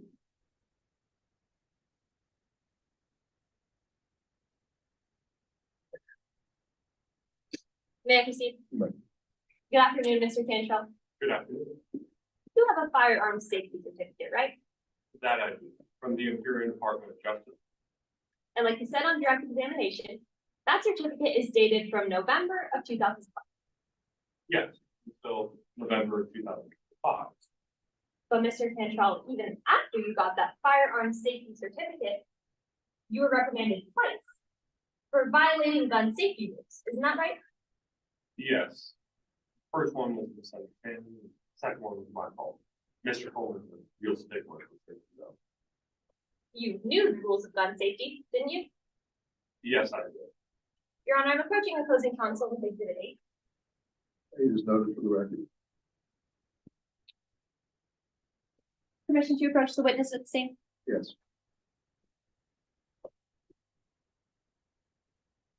Are you familiar with what I said to you? Yes, these are the safety rules which we have posted, shooting star. That's right, it's a list of gun safety rules that are displayed where you work. Yes, they are. Does it appear fair and accurate? Yes, they are. Your Honor, we move exhibit 8 into evidence. Any objection to exhibit A? Yes, Your Honor, as to hearsay. Response? Yes, Your Honor, under Rule 801 D2D, these are statements made by the party opponent, therefore they're not hearsay. Response? Coleman is not the part of the party opponent, and this is made by the. Would like to respond to that? Your Honor, in this jurisdiction, any statements made by Skylar Coleman or Drew Cantrell within the range of the selling and entrustment of this gun and in the retention of Drew Cantrell are considered statements by the party. I believe they would be agents of the party opponent, which fits that exception or exclusion as well. So all of it. Yes, Your Honor, and exhibit 8 is now being digitally published to the jury. Very much noted. Mr. Cantrell, you say you always follow these rules, right? Yes, I do now. Well, let's talk about how you follow them. Could you please read the second gun safety rule that's listed at Shooting Star? Well, it says only point at it if you want it destroyed. Mr. Cantrell, you violated that rule just 6 months after you got that firearm safety certificate. Yes, it was a misunderstanding. I was inspecting the weapon in the shop. I was pointing at the floor, but someone left my skin in the thought I was pointing at Mr. Coleman still present. That's right, Skylar Coleman gave you an official reprimand for pointing a gun at someone. That's correct. But when the incident happened, Skylar Coleman immediately started screaming at you to never point a gun at another person. Yes, Mr. Coleman was big on safety. He ensured that I was going to learn from this mistake. But just 3 months later, Skylar Coleman gave you a promotion to safety instructor, right? Yeah, that's right. Just 3 months after you got an official reprimand for pointing a gun at another person, you were promoted to safety instructor. After I learned from my mistake.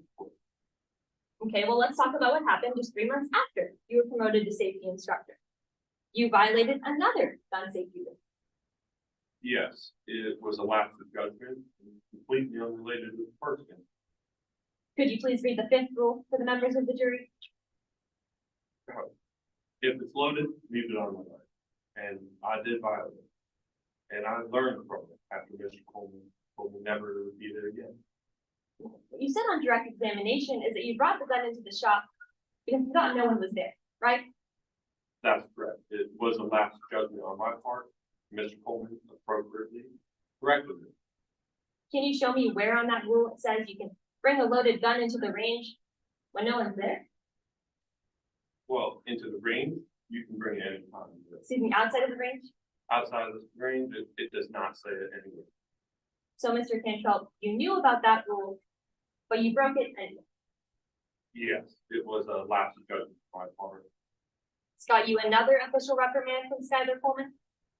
That's correct. He wanted me to learn, and he wanted to ensure that I knew what I had done wrong. I want to move ahead another couple of months to May 28th, 2022. You were teaching a gun safety course to my client, right? Yes, that's correct. And when you fired the gun you were demonstrating, you were unprepared for the replay. That's right. It was unlike anything I've ever felt before in all my years of handling firearms. That's right, and you're armed with Justice Carbo's arm? Well, Justice Carbo moved up and hit my arm. Mr. Cantrell, your arms collided. Yes, that's the way to say it, but Miss Carbo hit my arm. When your arms collided, you started to drop the gun, yes? Yes, then I tried to regain control of it. That's right. When the gun started to fall, you didn't just let it fall. Yes, you don't want to load a gun and hit the floor. You didn't even try to relax your grip. No, I did not. I wanted to re-grasp it. So why would I relax my grip? That's right. You tried to maintain your grip on that gun. Yes, that's right. And that's when a second shot fired into Justice Carbo's leg. Yes, even though I didn't pull the trigger at all. But Mr. Cantrell, when you tried to maintain your grip, the second shot fired, yes? After it fell to the floor, of course, yes. Is your testimony that the second shot did not fire when you tried to maintain your grip? Well, it fired after I tried to maintain my grip and the weapon fell to the floor. So when you tried to maintain your grip and you failed, that second shot fired, yes? After it fell to the floor, of course, yes. Are you aware of any safety rules you may have violated when you tried to regrip that gun? No, I'm not. Did Shooting Star ever tell you that trying to maintain your grip on a fallen gun was a safety violation? Well, it's not on this list of rules. I'm not asking whether it's on that list of rules, I'm asking about what Shooting Star told you. And they never told you that maintaining your grip on a fallen gun was a safety violation. Did I get that right? That's right. Neither did my safety certificate course. Thank you. Your Honor, I have no further questions. We direct. Yes, Your Honor.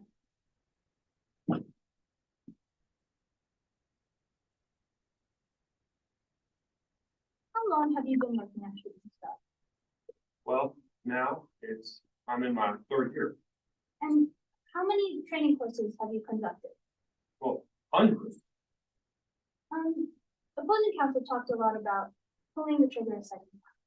Did you mindfully pull the trigger a second time? No, I did not.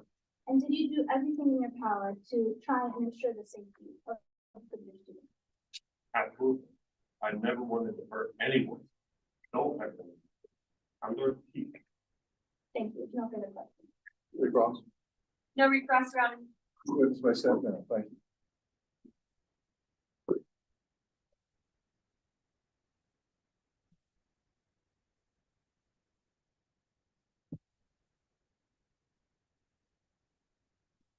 Your Honor, may I retrieve my exhibit from the stand? You bet.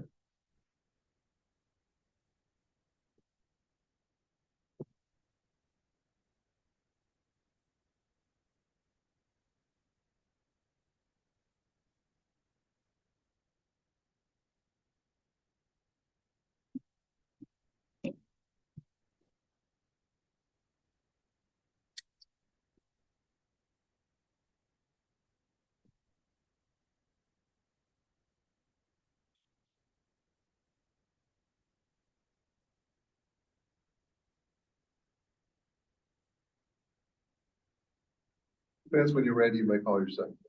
Yes, Your Honor, defense calls Avery New into the stand, Okay. and before we begin, I would like to ask if my co-counsel can assist me in setting up a demonstrative. Be back.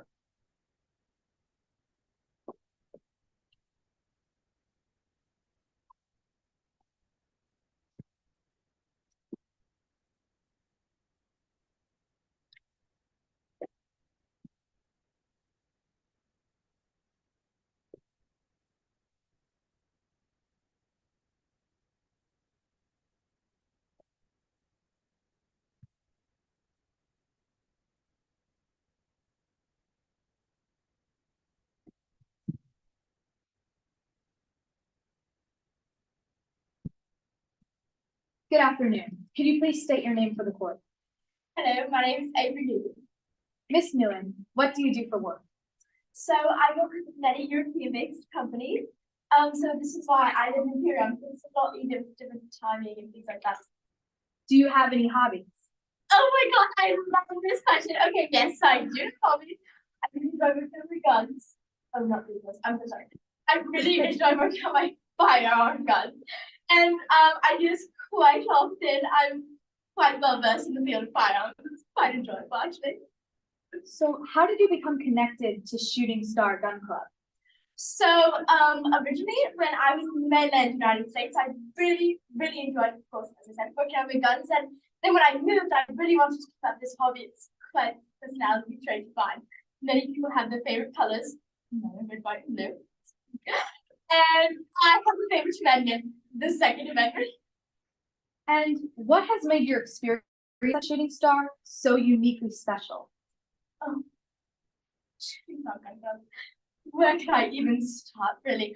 I mean, the employees are just so personal. I just quite enjoy, and really, in Shooting Star Gun Club, there's this gun range in Star 3 is called Amy's Council, they're named after me.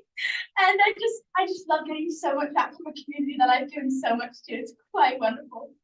Now, Ms. Nguyen, I would like to discuss the process of purchasing and retrieving a firearm from Shooting Star Gun Club. My favorite process. Prior to each purchase of a firearm, did Shooting Star conduct any sort of background check on you, to your knowledge? Yes, every single time I got a firearm, they always check my ID, my back, things like that, but yeah, I do that all the time. What were some of the other safety measures that had been put in place by Shooting Star? Well, Shooting Star Gun Club was actually quite a safe place. So in the gun range, they have partitions between every different store, things like that, and then they have security guards walking around checking, making sure that everyone's abiding by them. Were you offered a safety course following each purchase of a firearm? Yes, every single time, and of course I gun dogs. Now, let's discuss your relationship with Skylar Coleman. What is that like? Well, of course it's strictly business, but quite friendly to each other, seeing as I go quite often, so. And how has Shooting Star changed over the years since Coleman took over the business? Well, it's become quite safer. So, the whole Skylar Coleman owned store, his parents owned it and it was passed on to him into the ownership. And so, prior to that, there were a few incidents, but you know, Skylar Coleman obviously very safe afterwards. In that time before Coleman took over the business, what was the main cause of some of these incidents that you mentioned? Well, with every gun, there's an inherent risk of the recoil of the gun, and so prior to Skylar Coleman having the ownership of it, it was always the incidents were always due to recoil of guns. Objection, Your Honor, lack of foundation. How do you contend the foundation lack? Yes, Your Honor, this witness just testified that the causes of the incidents prior to Skylar Coleman's ownership were caused by recoil. Your Honor, we have further foundation as to how this witness knows that. Response. Your Honor, Miss Nguyen is a regular at Shooting Star Gun Club, and she's extremely familiar with the practice of using guns as well as the practice of guns specifically in the shooting range. And I think that Miss Nguyen is able to testify today as to how the recoil would work at Shooting Star Gun Club specifically. Response, Your Honor. Right. Your Honor, we haven't even heard the nature of these incidents that this witness testified to. We don't know if they were caused by her or from other employees or from other customers. We need to hear the foundation as to how this witness knows that the cause of those incidents were from recoil in order to hear that testimony. Well, there has been a foundation laid that she's familiar with the Shooting Star, that she's familiar with guns. We'll hold that as a basic, minimal foundation for her to answer that question. Of course, she'll be subject to cross-examination. Yes, Your Honor. Thank you, Your Honor. Miss Nguyen, how has Shooting Star and Skylar Coleman minimized this risk of the recoil from the incidents since Coleman has taken over the business? Of course. So after the purchase of every firearm, of course, we're offered the firearm safety course, which is top UT test, contact, recoil, things like that, and different motions you can take that, of course, an expert. Since Coleman has taken over the business, how has Coleman reacted to incidents that have occurred? So there have been a few safety incidents in the gun range. I mean, of course, it's a gun range, so it's quite expected, but every time there's anything that happens, Coleman has always been quite on top of it. He's very stern. Objection, Your Honor, lack of foundation. What do you contend, again, what do you contend is lack of foundation? Along the same lines as my previous objection, this witness hasn't testified that she was there to see those incidents and to see Skylar Coleman's reaction to those incidents, and therefore this testimony lacks foundation. Response. Your Honor, I'm about to ask Ms. Nguyen about several incidents that she witnessed at Shooting Star. I'm going to overrule at this point, based on counsel's proffer that she's about to lay that foundation. If we get to that point again, you may, and you feel like that foundation has not been laid, you may renew your objection. Yes, Your Honor. Thank you. I'll tentatively overrule it this time. Ms. Nguyen, I would like to direct your attention to one particular incident that occurred at Shooting Star in May of 2021. Can you describe to the jury what happened? Of course. So in May of 2021, there was an unfortunate incident, where the employee potential aimed a firearm at another. How did Coleman react to this? Oh my gosh, Coleman was livid. Coleman was absolutely livid. So Coleman came out and just absolutely yelled at his controls. Quite a scene. Now, I would like to direct your attention to an incident that occurred on May 28th of 2022. Were you at Shooting Star Gun Club on this day? Unfortunately, so. What were you doing? Well, there's like no guns, but I was in the shooting. And who did you see in the shooting range on that day? Well, I saw the employee Drew Cantrell, who was the fire safety instructor. And I saw Justice Carbo and then a third individual, Nick Alden. Yes, I met. Miss Nguyen, if I showed you a picture of your positioning in relation to the safety force in the gun range on that day, as well as a picture of the 3 individuals taking the safety course on that day, would you be familiar with 2 such pictures? Of course, I would.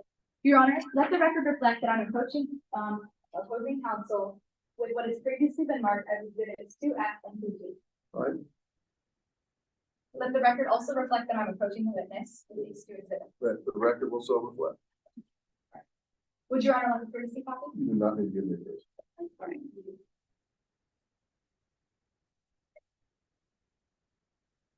Miss Nguyen, beginning with exhibit 2F.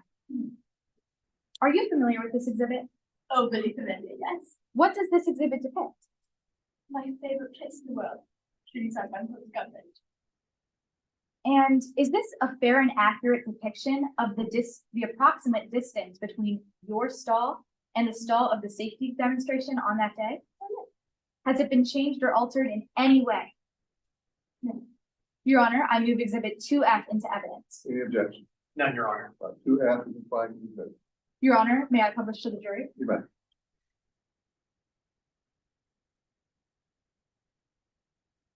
Now directing your attention to exhibit 2G. Are you familiar with this exhibit as well? I'm also familiar, yes. How are you familiar with this? This is the positioning of the 3 individuals that were there at Stall 11 on May 28th. Is this a fair and accurate depiction of the positioning you saw on that day? Correct, yes. Your Honor, I move exhibit 2G into evidence. Any objection? Your Honor, I believe it's already been admitted. I'm not sure it has, but if it hasn't, it's now admitted. Yes, Your Honor. I think. Permission to publish to the jury, Your Honor? You may.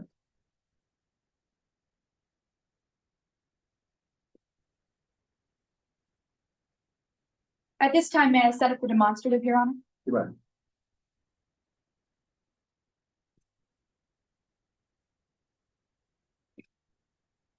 Permission for Ms. Nguyen to come down from the stand and into the well to explain the demonstrative. She may.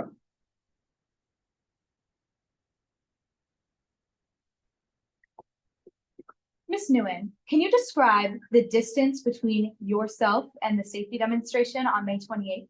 Well, of course. So, when I was in gun range on that day, May 28th, so I'm at stall 3, that's Amy's counsel, and then stall 11 is where the other 3 individuals that were there were standing. How would you approximate this distance? Well, of course, I didn't bring a measuring tape or anything, but I approximated it about 30 feet, which is quite not that far. Did this distance obscure your ability to see what was happening in any way? Absolutely not.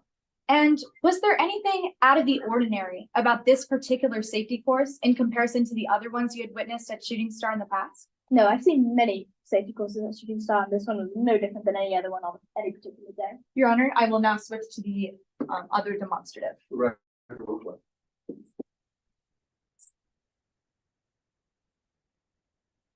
Ms. Nguyen, can you describe what this demonstrative depicts to the jury?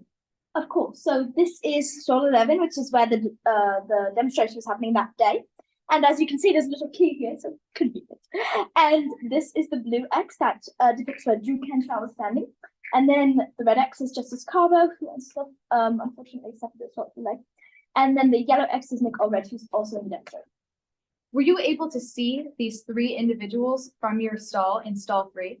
Yes, of course I was. And as you can see, that the X's are staggered, so my view of either one of them was not impaired.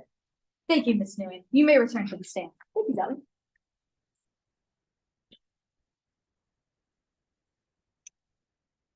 Ms. Nguyen, after the 3 individuals were positioned for the safety demonstration, what happened next?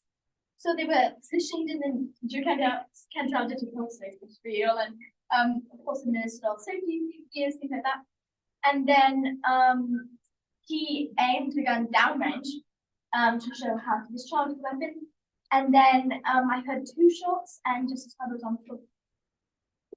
How did Mr. Coleman react to the incident that occurred on May 20th? Coleman rushed out and of course, 911 was called, there's an ambulance, just a couple of rushed to the hospital.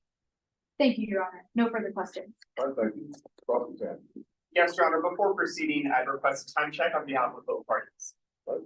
The plaintiff has 25 minutes and 42 seconds remaining, and the defense has 23 minutes and 44 seconds remaining.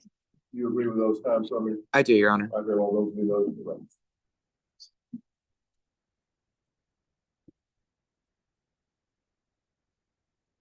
Your Honor, opposing counsel can take down their demonstrative. Yes, Your Honor. Yeah. Wait, no, It's okay. I'm not gonna. Thank you.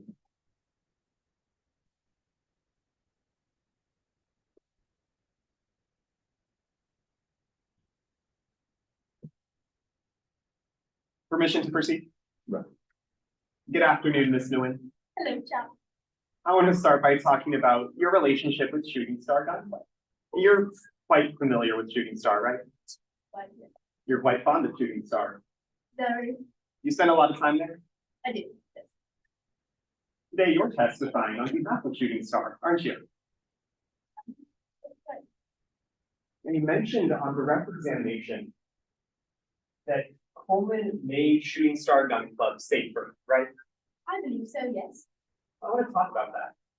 And you've seen Shooting Star's employees violate a safety rule, correct? Yes, I have once. The employee in question was Drew Cantrell. Yes. You saw Mr. Cantrell point a gun at another person, didn't you? You know, that's a violation of a very basic gun safety rule, right? I do that, yes. You also know that Drew Cantrell is a gun safety instructor at Shooting Star, correct? Yes, I'm aware. No, you weren't at Shooting Star every single day was open, were you? Not every single day, but I tried. So you can't tell us about any other violations by Drew Cantrell that might have occurred when you weren't there, right? Like I was at present, full stop. Well, I want to talk about May 28th, 2022, the day you witnessed Justice Carbo get shot. And when the incident occurred, you were working at stall 3, correct? Yes, Avery's got that. Drew Cantrell was working all the way down to stall 11, right? All the way down is quite interesting language to you, really not quite that far. There's only 12 stalls, right? Oh, there's only, oh, yes, sorry. So there were 7 stalls in between you and Mr. Cantrell. That's right, I can do that. You were 30 feet away, right? About that, yes. Your Honor, let the record reflect that I'm approaching opposing counsel with what's been marked as Exhibit 5A. 5A is noted for the record. And permission to approach the witness with the same. Right.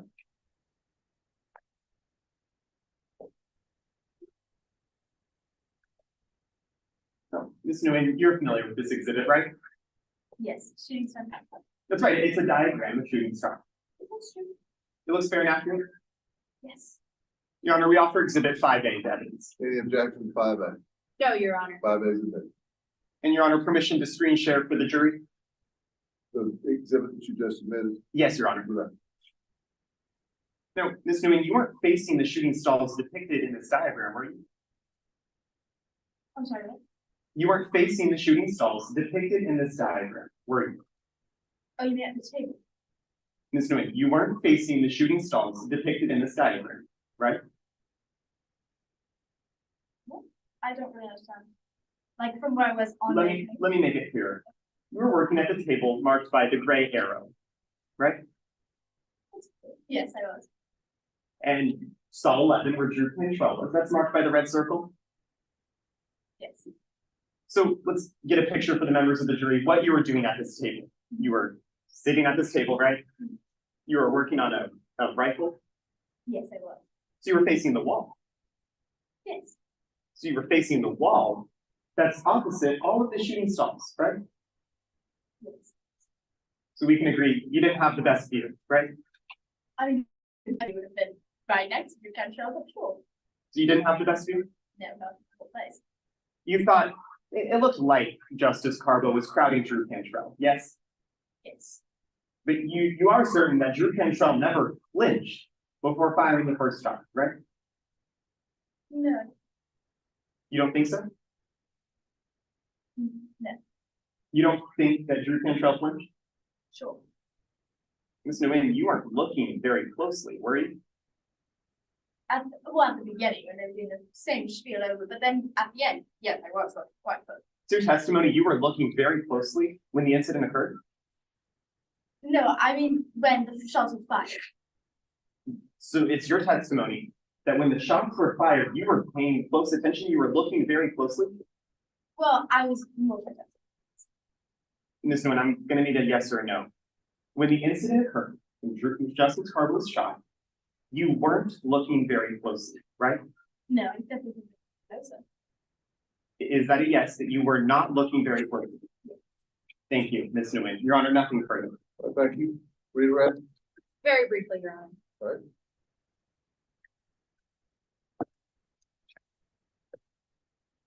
Now, Ms. Nguyen, on cross-examination, opposing counsel has mentioned that you were not looking very closely at the time of the incident. Is that correct?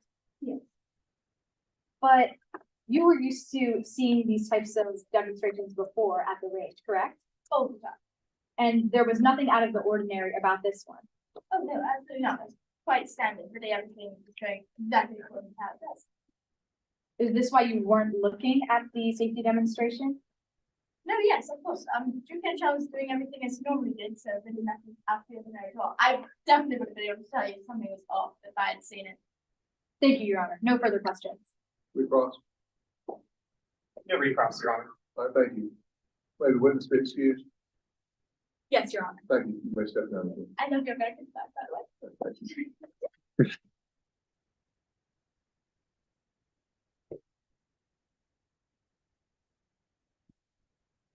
May I call your next witness. Defense calls Jack Staub to the stand. All right. Stop.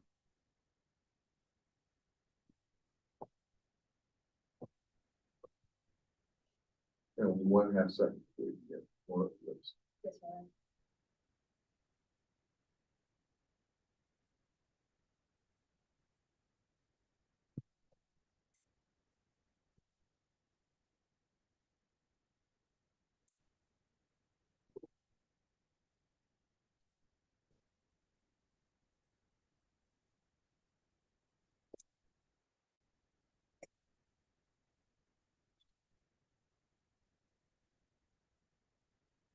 May proceed. Good afternoon. Please sit today for the board. My name is Jackie Staub. You can call me either Jack or Mr. Staub.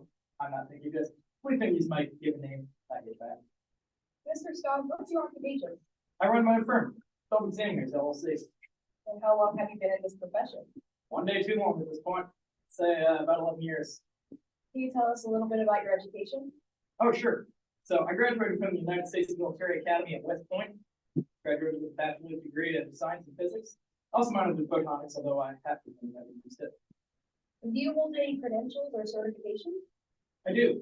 So after I graduated from West Point, I was deployed in Iraq. I was there for another 7 years. I qualified as an expert pistol shot while I was over there, though. In addition, I held gun safety certification from 2 different government entities, both the Imperial DOJ and the U.S. Bureau of Alcohol, Tobacco, Firearms, and Explosives, or the Bureau of really fun stuff, as I like to call it. And do you teach any courses in that field? I do. Self-Examiners LLC actually offers a completely free gun safety course. We take gun safety pretty seriously around here. Your Honor, we tender Jack Staub is an expert in the field of firearm mechanics under stipulation 13B. Any objection to that stipulation? No objections, All right, I'm sure that stipulation will be so qualified. Mr. Staub, let's move to your relationship to this case. How did you get involved? I was obtained by defense counsel as of November of 2022. And are you being paid for your testimony today? I am. I built 21 hours for $200 an hour. I'm also being paid a $500 flat fee to testify here at trial. This is to cover my travel expenses as well as time spent here for my work. Does this payment follow industry standards? Well, let me break it down for you this way. If you find an expert who's not only willing to work 21 hours for you and go out of his way to testify at trial for you without getting paid, he either owed you big time or you better double check his background. Mr. Staub, what 2 questions were you asked to analyze for today's case? I was asked to analyze 2 questions. First, did Drew Cantrell comply with industry standards when handling the Glock 22 on May 28th of 2022, and whether or not the sale of the same Glock 22 to one Jessica Carbo violated these standards. To answer those questions, what materials were you given? I was given statements of Allred, Cantrell, Newen, Coleman, and Carbo, as well as exhibits 1 through 22. Let's talk about some firearm mechanics. Can you please explain to the jury the makeup of a firearm cartridge? Oh, I'd love to. So the firearm cartridge is the active part of a firearm, not the trigger, as many people believe. The firearm cartridge is a cylindrical shell. It can be from the size of your fingernail to about the size of your thumb, and it's filled with gunpowder. In addition, it has the cap bullet on the end, as well as a small piston on the other end. We call this piston the primer. When the trigger is pulled, it releases a spring-loaded firing pin. This firing pin strikes the primer. Primer ignites the spark. Spark ignites the gunpowder, and I'm sure we're all very familiar with voltage chain effects. And what's the difference between a semi-automatic, an automatic, and a manual gun? Oh, that really all comes down to loading. I'm sure we've all seen cowboy movies, spaghetti westerns where people are shooting at each other with revolvers. Those are all manual guns. Each bullet has to be individually loaded into the chamber before it's fired. An automatic is a lot more streamlined. With an automatic gun, you simply hold down the trigger. The gun fires, ejects a spent shell, reloads, fires again, and repeats the process as long as A, there's enough ammo to continue being fed into the chamber, and B, the trigger is held down. Now, a semi-automatic is a hybrid of a manual and a fully automatic, hence the name semi-automatic. Now, the way this works is that instead of simply holding down the trigger to continue loading and firing guns, every time this trigger is pressed, it has to be released to eject the spent shell and load the next shell before being pressed again to fire. Thus, to fire multiple rounds, the trigger has to be pulled multiple times. And what kind of gun is the Glock 22? The Glock 22 is a semi-automatic. Let's talk about Drew Cantrell. Does Cantrell have a good level of experience with firearms? Yes, Cantrell has been handling guns since they were a child. They have decades of experience. And is that time sufficient in enabling him to understand gun operation? Oh, certainly. Guns are like any other skill or hobby. The more time you spend around them, the better you get. Was Cantrell certified to teach a course on May 28th? He was. And did you notice anything special about his certification? Yes. Cantrell obtained a safety certificate from the Imperion DOJ. What was interesting about this was the fact that it was approved with what I would call extreme rapidity. If anybody in this courtroom has ever waited in line for their driver's license at the DMV, you guys all know how slow it takes the government to do anything. Now let's talk about your analysis of Drew Cantrell's handling of the firearm. Was he safe in doing so? Yes.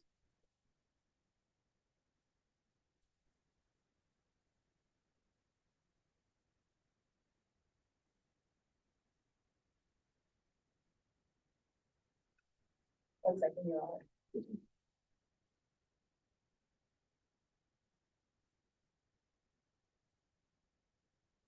Where did you begin your analysis about Drew Cantrell handling his firearm?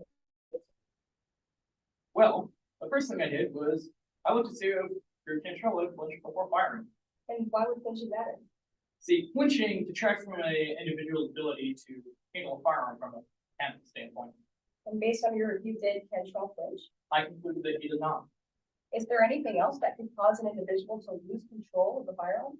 Yes, recoil, or the backward jolt that a gun experiences when firing. Now, in terms of the statute that you were asked to analyze, where did you start your analysis about whether or not the sale to Justice Carbo was reasonable? The first thing I did was I looked to see if Carbo's level of experience and the level of difficulty of Glock 22 were compatible. So mechanically, was it reasonable to sell the Glock 22 to Justice Carbo? Under normal circumstances, completely. And mechanically, was it reasonable to give Drew Cantrell the gun for the demonstration? Yes. Now, Mr. Staub, based on your entire analysis, what's your conclusion about what happened on May 28th, 2020? As I already stated, the Glock 22 is a semi-automatic. For 2 shots to be fired, the trigger has to be pressed, released, and then pressed again. So unless we're assuming that Drew Cantrell had intended to shoot Justice Carbo in the leg, some kind of external force must have acted on the overly sensitive trigger of the Glock 22, Block 22 is known to have a light trigger in this case. And this particular model, and extremely light trigger. As I've already stated, recoil is capable of producing rather intense effects on the wheel trigger. If any kind of interference is happening with the trail, such as any kind of bodily interference, something that could have caused you to lose balance, this combined with the recoil causes you to easily lose control of a gun, which at that point, once a gun is out of your control, there's nothing you can do. I've heard some people in the Army say that it's best practice to try to regain control of the gun. I've heard some people in the Army say that that's best practice to just drop the gun. Either way, the trigger can still be pulled yet, and it really depends on the individual circumstance. In the heat of the moment, it's tough to really do anything. You're acting on a split second, and anything can happen. So during the demonstration, could Drew Cantrell have done anything about what happened with 3 Block 22? No, you couldn't. No further questions, Your Honor.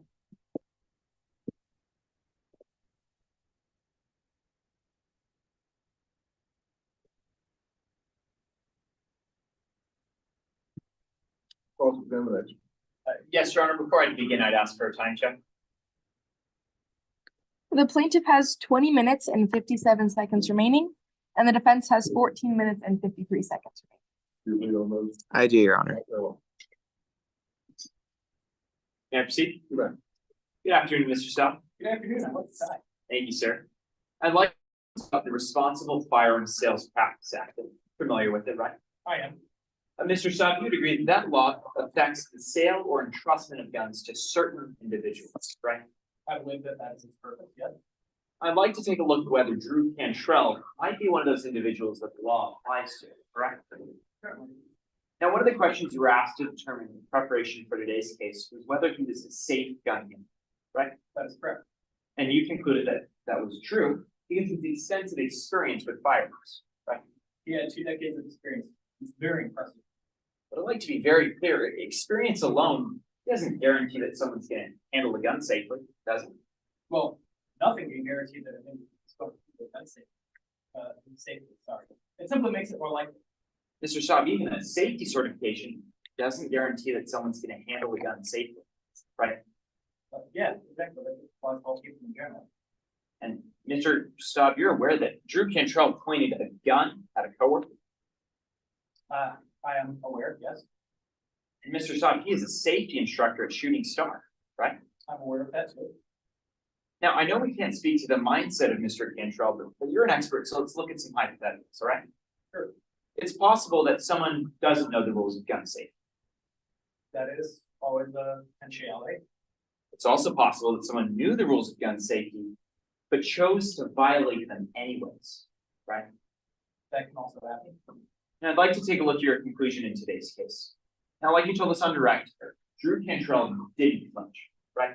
That's correct. Because he didn't flinch, the second shot wasn't his fault. That's correct. But I'd like to be clear for the court, flinching could cause the pointing direction of the gun to change. It can, yes, but it can't cause a second shot. It can't cause a second shot, Mr. Song. Well, not in and of itself. The resulting chain of effects, in theory, can, but the simple act of flinching cannot cause 2 shots. So is your testimony in today that flinching would not cause a second shot?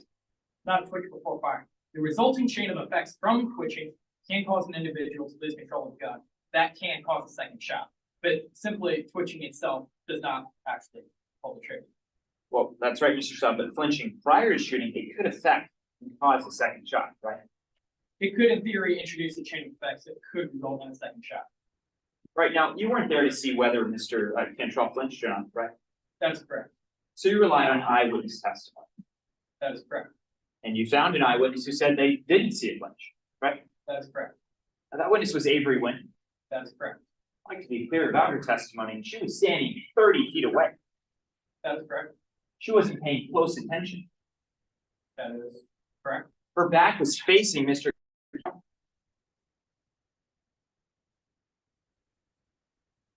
I'm not sure if it was. I believe that she was, if we remember, she was working at a table, which was basically shooting line. So her back would have been parallel to Cantrell. Now, this doesn't mean that she was looking directly at him, but I don't believe it means that he was facing the exact opposite direction. Well, Mr. Saab, that table was facing the wall, right? Even if it was facing the wall, are we talking about the far wall or the back wall? Or we're talking at the wall behind the shooting stalls. Which would simply just put the opposite side of it, facing Cantrell for pointing down the shooting line. That's right. So Mr. Saab would like to be clear, she was facing the wall opposite the shooting stalls, correct? That is correct, yes. And she explicitly said that she didn't have the best view. That is correct. Now, there were two eyewitnesses who said they did see a flinch, correct? That is correct. However, I didn't think either of their testimonies were very credible. Whether or not they were incredible, they were standing right next to Mr. Cantrell. That is correct. Mr. Saab, it doesn't take expertise with firearms to see if someone flinches, does it? Well, not necessarily. All right, Mr. Saab, now I'd like to take a look at something you said on direct examination. Now you told us that some friends of yours in the military told you that releasing your grip on a gun is a safe practice, or isn't a safe practice, right? Some people in the military, yeah. Specifically, you said that some people told you that maintaining your grip is a safe practice when you've lost control of the gun. That was your testimony, right? Like I testified, yes, there are different opinions. Nobody's entirely sure what the best practice to do when maintaining, or choosing directly not to maintain control of the gun when you've lost control, is best practice. And partly because once you've lost control of the gun, there is no good practice. You've lost control of that gun for a reason. Mr. Staub, you made a report in today's case. I did. You were truthful and accurate in that report. I did. I was, yes. You had the chance to update that report up until trial today. That's Your Honor, let the record reflect on approaching opposing counsel with a copy of this witness's report. That is noted. May I approach the witness with the same? Right. Mr. Staub, you recognize what I just handed you? Yep. That's the report you made in preparation for today's case, right? That is correct. Does it look fair and accurate to your knowledge? That is correct. Now, Mr. Staub, nowhere in this report do you ever mention that maintaining your grip on a gun after losing control of it is a safe gun practice, correct? I wasn't necessarily sure if it was needed. Is that a yes? You never included that in your report? Yeah. Now, Mr. Staub, your entire case rests on the fact that Drew Cantrell didn't flinch, correct? That's correct. Mr. Staub, I'd like you to humor me for just a minute here. Let's look at the possibility of a flinch. Now, if Drew Cantrell did flinch, the recoil of firing that first shot, it would have been unmanageable, right? That is correct. In this case, Mr. Cantrell reported that the recoil was unmanageable, right? That is correct. Mr. Staub, if Drew Cantrell did flinch, the pointing direction of the gun, it would have changed. That is correct. Mr. Staub, in today's case, the pointing direction of the gun, it did change. That is correct. Mr. Staub, if Drew Cantrell did flinch, it would have caused a second inadvertent shot. Possibly. Possibly, or it would. Let's say it would for the sake of argument. All right, Mr. Staub, in today's case, there was second inadvertent shot. That is correct. And if Mr. Cantrell flinched, that would have been a violation of best practices. If he had, yes. Thank you, Your Honor. No further questions. Redirect. Yes, Your Honor, briefly.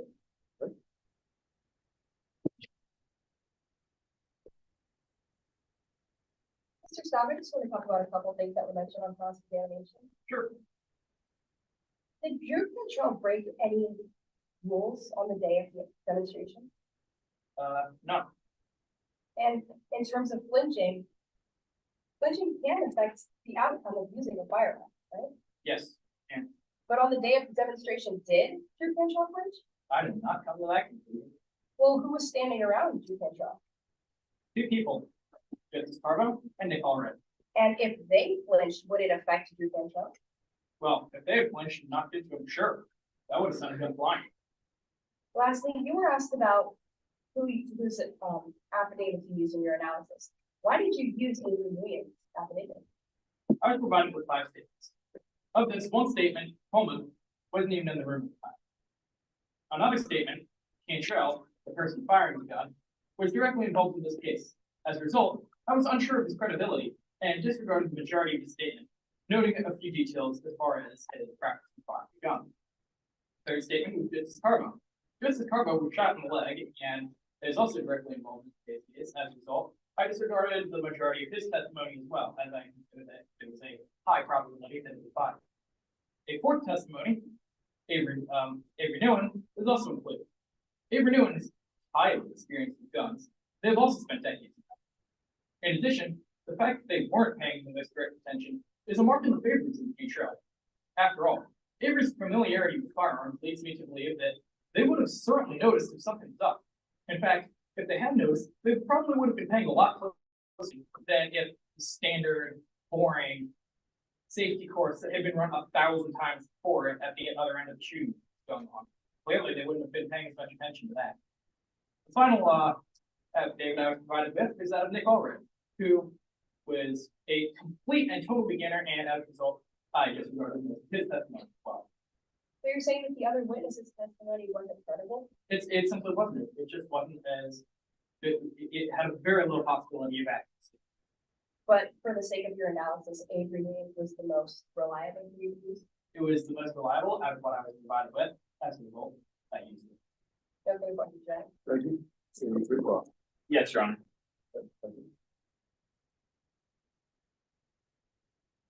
Now, Mr. Staub, on redirect examination, you told us that Justice Carbo flinching would have affected Drew Cantrell's firing of the gun. Did I have that right? It could. Mr. Staub, do you have the report up in front of you? Yes. That's the report you made in preparation for today's case, right? That is correct. Nowhere in this report do you mention that Justice Carbo flinching. Objection, Your Honor. Improper impeachment, may I explain? You may.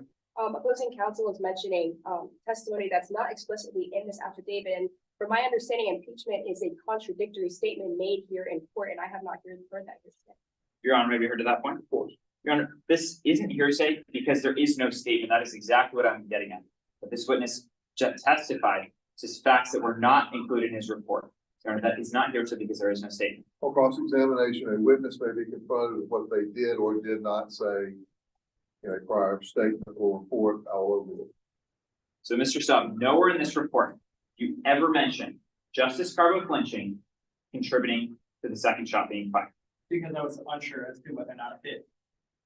Is that a yes to my question? Yes. Thank you, Your Honor. Remember the questions. Thank you. Anything further of the witness? No, Your Honor. Thank you. The witness may step down. May I retrieve the report from the stand? You may.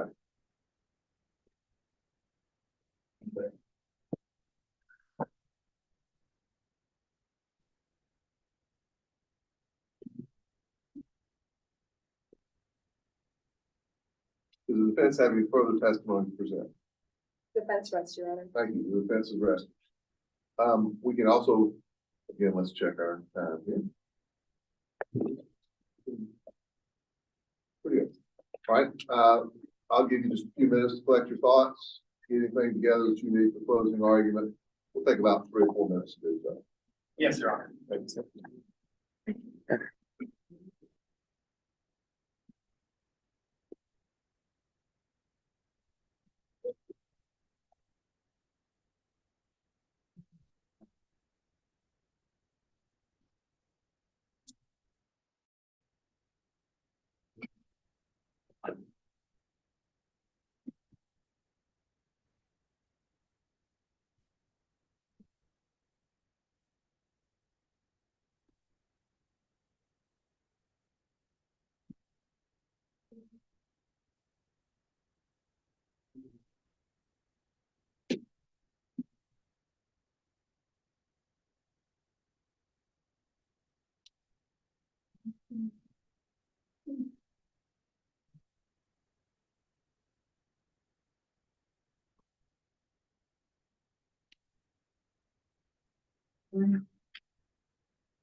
Of the closing ceremony. Supposed to start.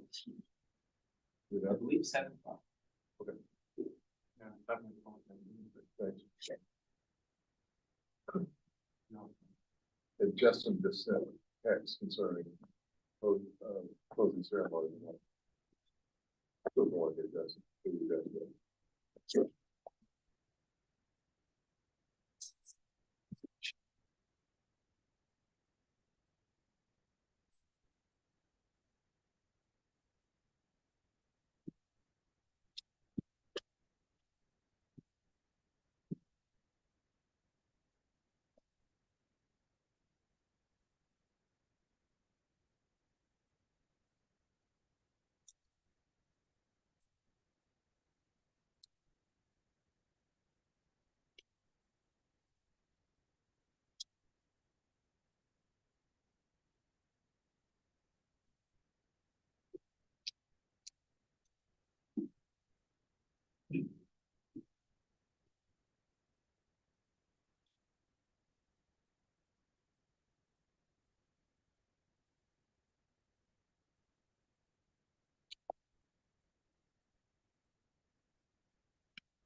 All right.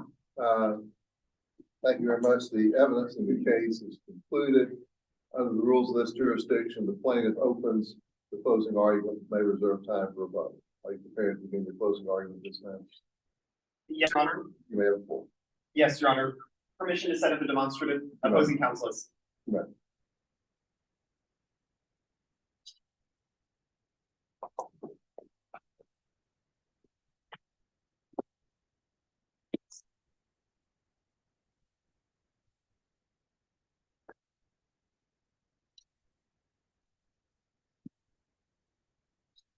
Your Honor, permission to reposition myself so that I may see the demonstration. You start with that.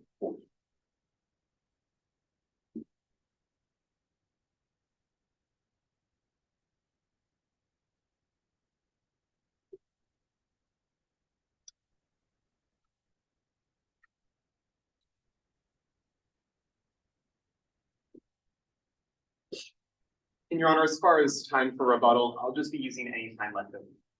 Fine. May it please the court.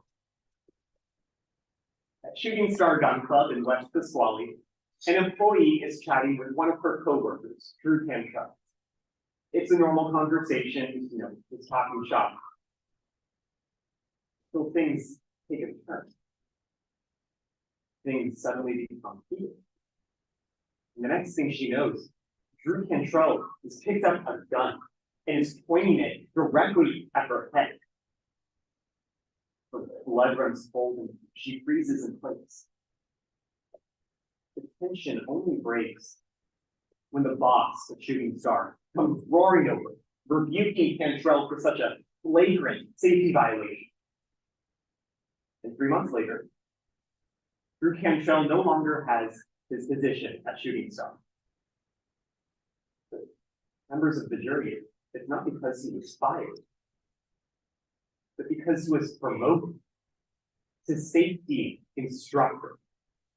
And now we're here at trial today because just a year later, Drew Cantrell shot my client in the leg.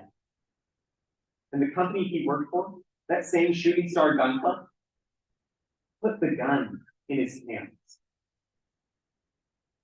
They put a gun in the wrong hands. Members of the jury, we have the burden today to prove more likely than not that Shooting Star knew Drew Cantrell was unfit to be handling firearms, but that they retained and even promoted him anyways. In doing so, we have to prove that they violated the Responsible Firearms Sales Practices Act by entrusting Mr. Cantrell with the gun. Lastly, we have to prove that Shooting Star's negligence caused Justice Carbo's injury. And today we met that burden by showing that Shooting Star ignored Drew Cantrell's irresponsibility. In the May 28th, Drew Cantrell ignored gun safety. So first, Shooting Star ignored Drew Cantrell's irresponsibility. Today you heard from Ross Hernandez, who told you about Mr. Cantrell's worst incident. In the heat of an argument, picks up a gun and points it at a coworker. The boss of Shooting Star, she saw the whole thing happen. Now, the defense is going to tell you that you can't judge off of just one incident. But members of the jury, this isn't merely incident. Drew Cantrell didn't just forget to turn the safety back on after he was finished shooting. He disregarded the rule he knew full well because he was injured. At the very least, if he wasn't fired, he shouldn't have been promoted. But Shooting Star decided that the best bet after that was to hand him a gun and send him off firing it next to the most vulnerable people in that store, those without any training. The Shooting Star knew that Drew Cantrell was unfit to be handling firearms. But they retained him, even promoted him anyways. In doing so, they violated state law by entrusting Mr. Cantrell with a gun.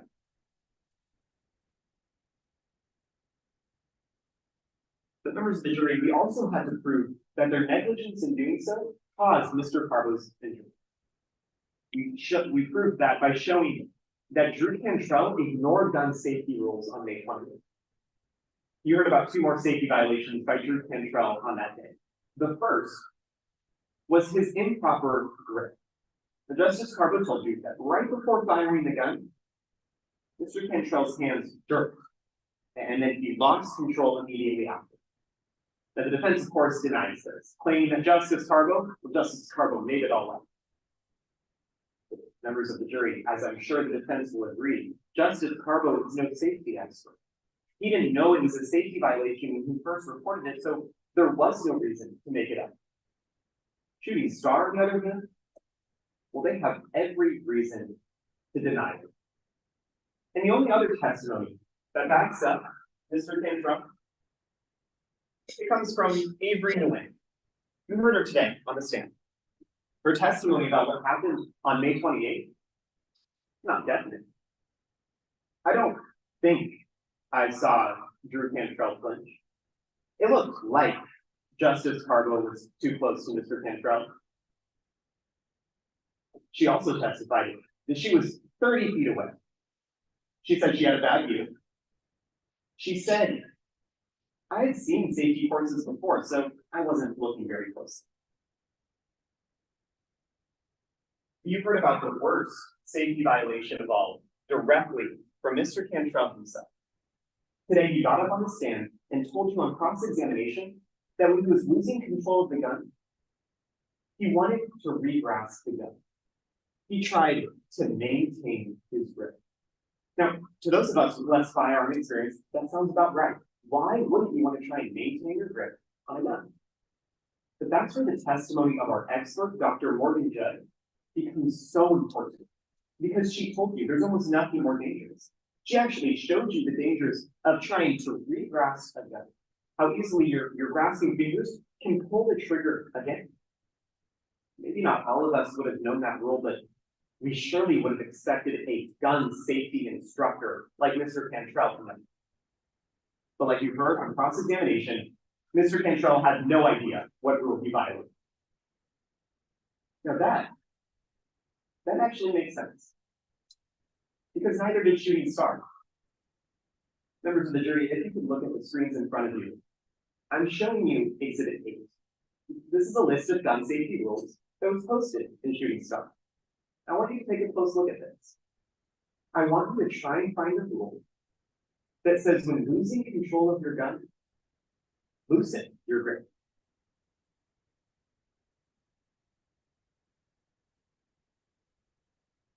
Members of the jury, you can't find it because it's not there. Even though doctors have told you that every gun safety expert should be well aware of this rule, it's nowhere to be found on Shooting Star's own list of gun safety rules. Not only did they fail to hire a competent safety instructor, but they couldn't even bother to properly train him on the rules.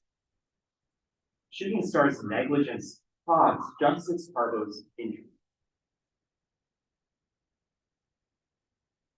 Now, in response to this, the defense called an expert in firearms, Jeff Starr, to testify that maintaining your grip on the gun is actually a safe practice. That's something he didn't actually put in his report. The defense wants so badly to shift the blame, for you to believe that maintaining your grip is a safe practice. They decided to rely on made-up evidence.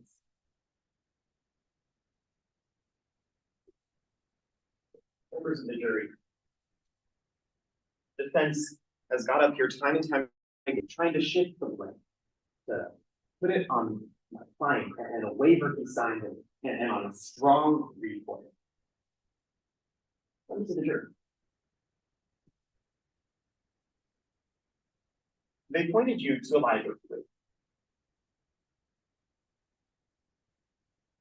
But this liability waiver only shows the defendant is not liable if Justice Carbo knew of the risks associated with Shooting Star gun. The liability waiver says nothing about instructors having Justice Carbo stand too close to them, says nothing about instructors not handling firearms correctly, says nothing about safety instructors violating safety rules by trying to maintain their grip on a gun. Because the waiver said none of that, Justice Carbo knew none of that.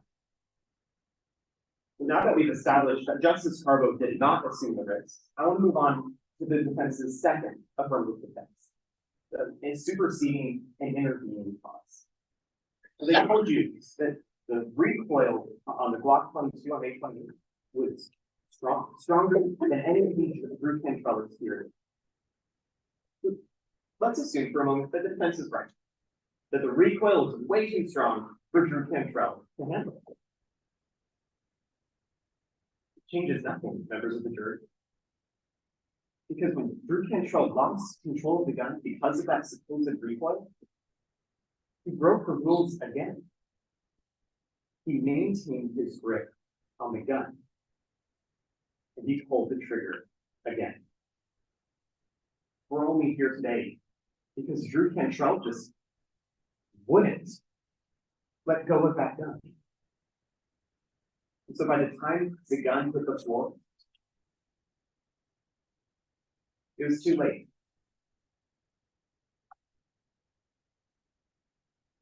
Things often go that way, don't they? When you put a gun in the wrong hands, too late. Don't let the defendant pretend like they didn't know that. Shooting Star had a responsibility to my client. Justice Carbo was vulnerable. She couldn't do anything but blindly trust that she would be kept safe. When Shooting Star put a gun in the wrong hand, put Justice Carbo's safety in the wrong place. Don't let them get away with it. Find the defendant liable for Ms. Carbo's injury. Thank you. Thank you. Vince?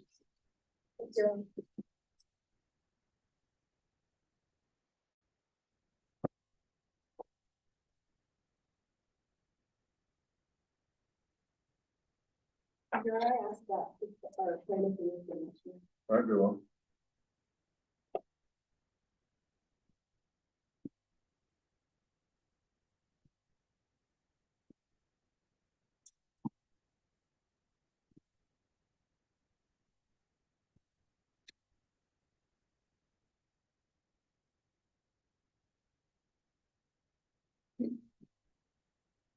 I am fully aware of the risks and hazards connected with being on the premises and participating in the gun range. Ladies and gentlemen, Carlo knew. And what you will find to be the center of today's trial is the risk and the recoil. Today you heard several testimonies and reviewed exhibits regarding an accident that occurred on May 28th between my client Shooting Star and Justice Scarborough. The plaintiff held the burden to present to you, the jury, by the preponderance of the evidence proven. One, that Shooting Star was negligent in the hiring, supervision, and retention of Drew Cantrell, and that this was a direct and proximate cause of Carlo's crime. And two, that Shooting Star recklessly sold or entrusted a firearm to Justice Scarborough or Drew Cantrell. We, the defense, took on our own burden by raising two defenses. And we have proven that it is more likely than not that Justice Scarborough assumed the risk before stepping into that gun range, and that an intervening force or something else caused Carlo's injury. Today we call three witnesses: Drew Cantrell, Avery Nave, and Jack Scott. Each testified to you about how the risk and the recoil caused Carlo's injury. First, you heard directly from Drew Cantrell. Cantrell recounted their actions and how they were in compliance with safety guidelines and company protocol. Cantrell gave visual demonstrations to Scarborough and Allman, which clearly explained how to safely use and operate firearms. Cantrell testified about how the recoil they experienced was more violent than any other handgun they had been before. And Cantrell, before firing any shots at all, warned Scarborough and Allman that less experienced shooters will often flinch in anticipation of recoil. Ladies of the jury, this recoil was the intervening factor that caused an unforeseeable accident. And besides this recoil, Cantrell was safe. Cantrell was there. And Cantrell was qualified. Next, we heard from Avery Reed, a seasoned firearm user. It testified about the unpredictability and intrinsic risk that recoil has. Avery told us that Shooting Star's safety regulations and employees have reduced the risk of recoil. However, it is still unpredictable and holds any division. Lastly, Jack Staub, an expert in the field of firearm mechanics, testified about how Drew Cantrell safely operated the firearm, and that the accident, which was caused by the recoil, was at no fault of Cantrell. Mr. Staub also told us that because the Glock 22 is a semi-automatic gun, the trigger would need to be pressed twice for a second bullet to leave the gun and land in Carlo's leg. Ladies of the jury, you heard today that Cantrell only mindfully pulled that trigger one time. And so because of this, the recoil was the factor that intervened and caused the right trigger to be repressed that second time, causing that second bullet to leave the gun and land in Carlo's leg beyond the control of Cantrell. Mr. Staub told you about the impact and the significance that recoil had in the outcome of using firearms.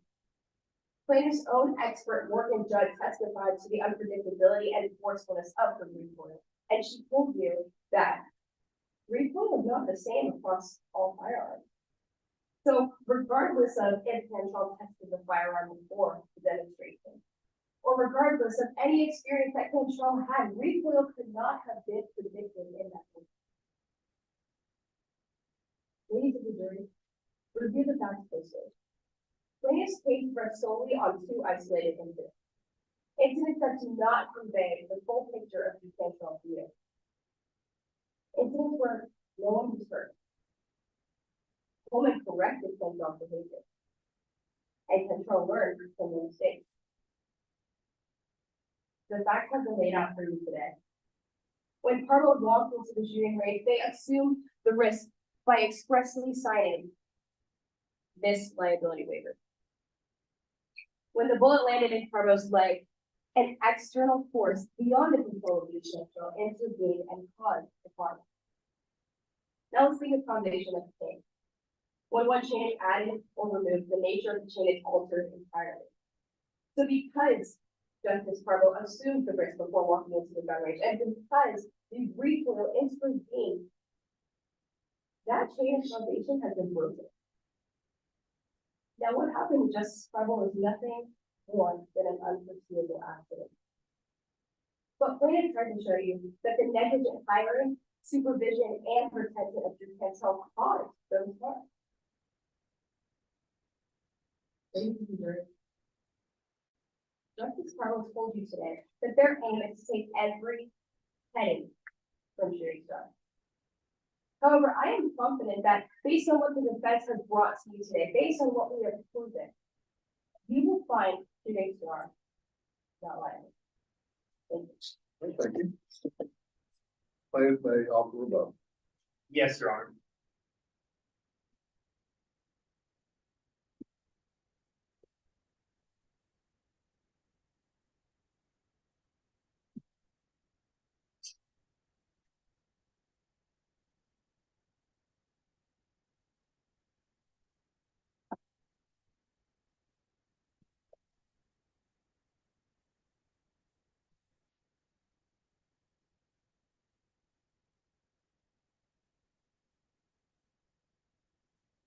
I am fully aware of the risks and hazards connected with being on the premises and participating in the gun range.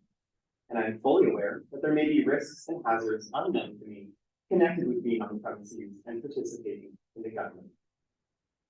Members of the jury, opposing counsel just told you that in their closing argument.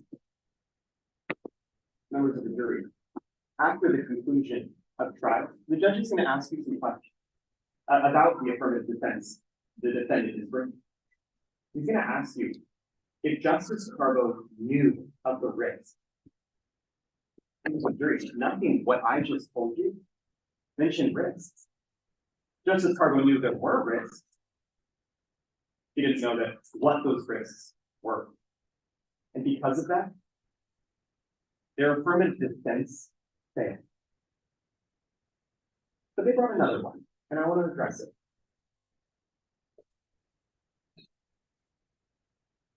They told you that there was an intervening cause, a strong recoil.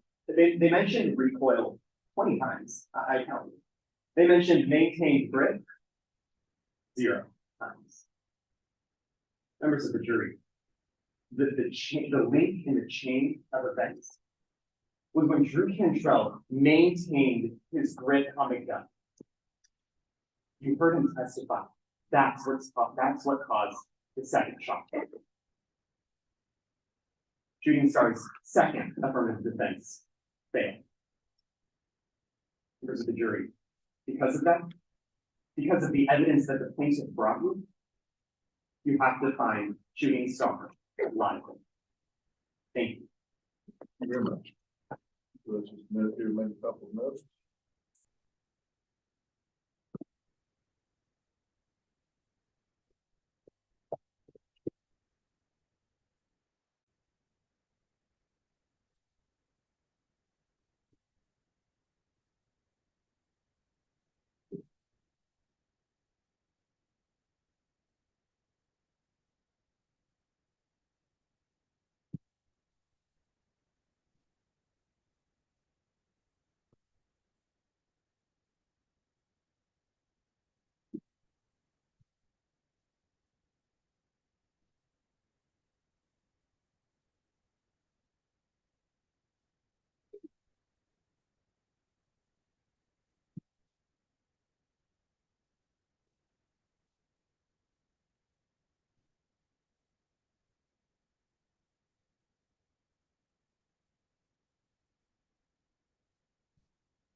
let me know when you get the little green stripe that says trial completed. Right, good.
That's all right.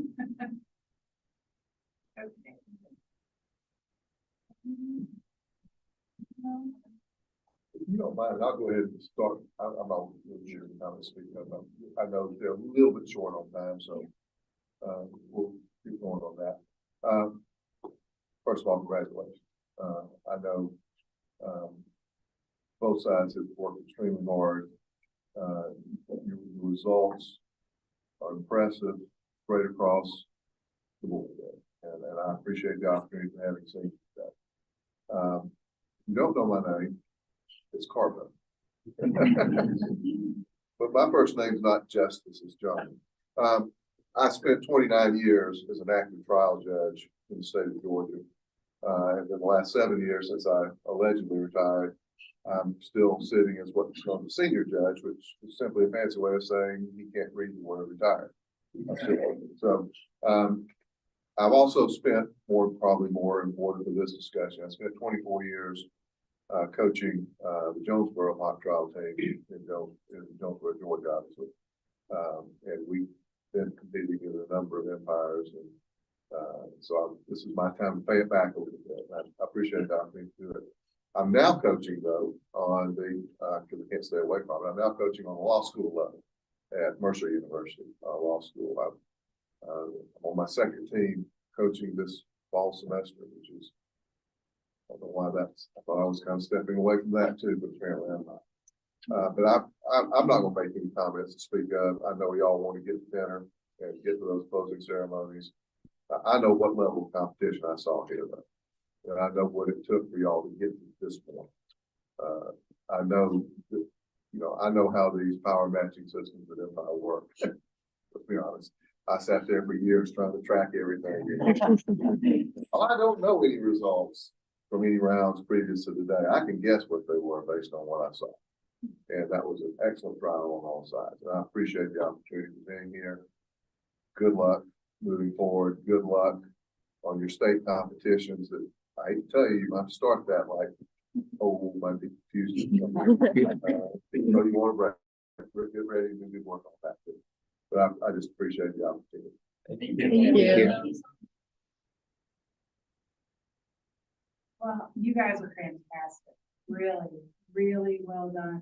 I'm very impressed. I have taught mock trial at high school level, and you guys are just, it's just amazing to see. So I know how hard you guys work. I know that you guys, in terms of the time that you're putting in, it's a lot of time and it's a lot to remember. You guys, one of the things that with mock trials that is always a struggle is that you guys are memorizing, right? But that's not the real world. When you do a real trial, like a trial training, you are using your notes, right? So I don't ding anybody for going back to their notes because that's known, right? And you should know that. But I know that you're kind of taught to memorize everything, and wow, that was really well done. You guys did a great job at handling objections and arguing the objections. That's probably one of the hardest things you're going to do in this kind of competition, because every time you do this, it's different. Every time you get an objection, it's going to be a little bit different. You're going to have a different judge, and the judge is going to see it a little bit differently. You guys handled the judge's critique and questions and his rulings very well. And I really enjoyed it, I gotta say. You guys are, it's fantastic. And character, that is so much fun. I personally really just enjoyed doing this, but to have a little levity in the situation and then to be able to laugh a little bit, that's a lot of fun for us sitting here and trying to write everything down and practice. So I'm just really impressed. I'm not gonna pick out individual people. I thought you all did a fantastic job, and you should be very proud of what you're doing, and whether you move on or not. So kudos to you guys. Thank you. Before Lena speaks, I want to tell one thing that Jamie just said. That is my objection rulings. You probably know I did not sustain maybe any objections. That's by design. Having sat out there for 24 years, the last thing anybody wants to happen is for a judge to cut the legs out of somebody's case. And I don't score on whether an objection is sustained or overruled. I score on how well you argued it and how well you dealt with the ruling. And I echo what she said. Both sides handled that very well. But I know probably what is the alleged real world, although in my life, I think my trials are a little bit. In the alleged real world, I might have sustained one or two of these objections, but I'm not going to do that because I know that, you're given what you've got. And I appreciate the very good arguments. Thank you. Hi, everyone. My name is Nina. I was also your blue shirt. I compete at the collegiate level of mock trial with Hampton University Midlands. If you're familiar with that, I compete at the University of Chicago in Hyde Park. So if any of you guys plan on going there, you should definitely try out the mock trial. We'd love to have any of you. I've seen a lot of mock trial. I've competed at regional, we won regional. We have a very good. I've seen a lot. This has been an outstanding round. this is like a team, like of two benches that could definitely easily make it out of like Midwestern regionals, like make it to like semi-national. I have also judged Empire in the past as well. I have never seen a round this good, like a round this spectacular. Like I'm currently captain at the college. This is fantastic. Like honestly, I didn't do much on this, but I didn't know it existed. But this has been fantastic. Thoroughly engaging, wonderful witnesses, such strong crosses, like command of the courtroom, like on the edge of my seat the entire time. Everyone is really so mad.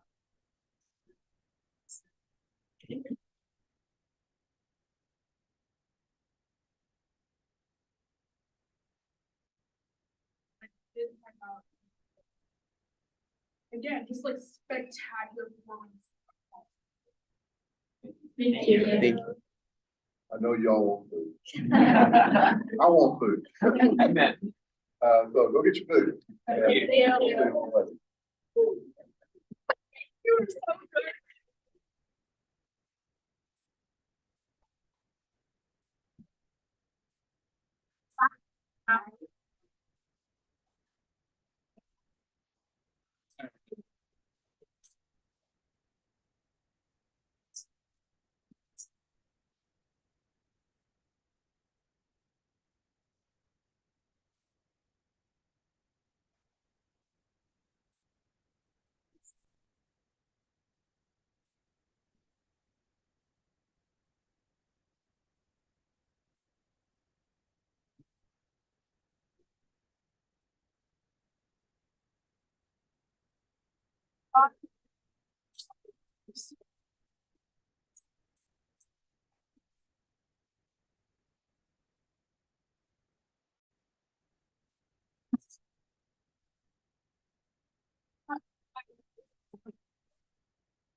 What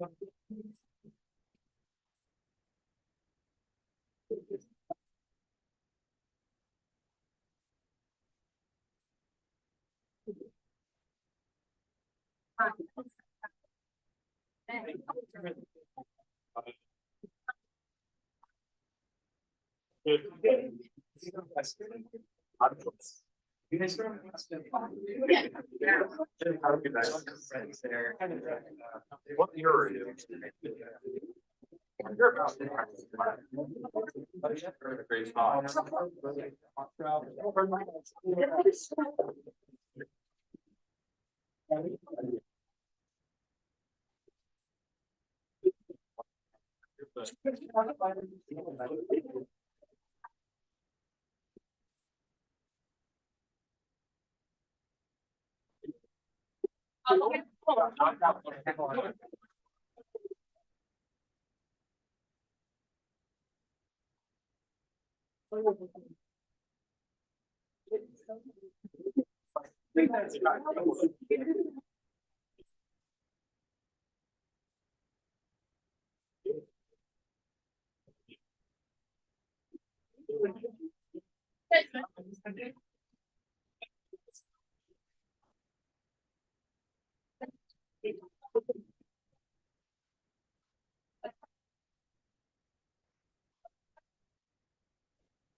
Yeah.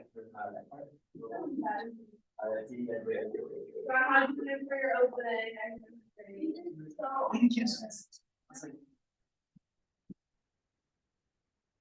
Yeah.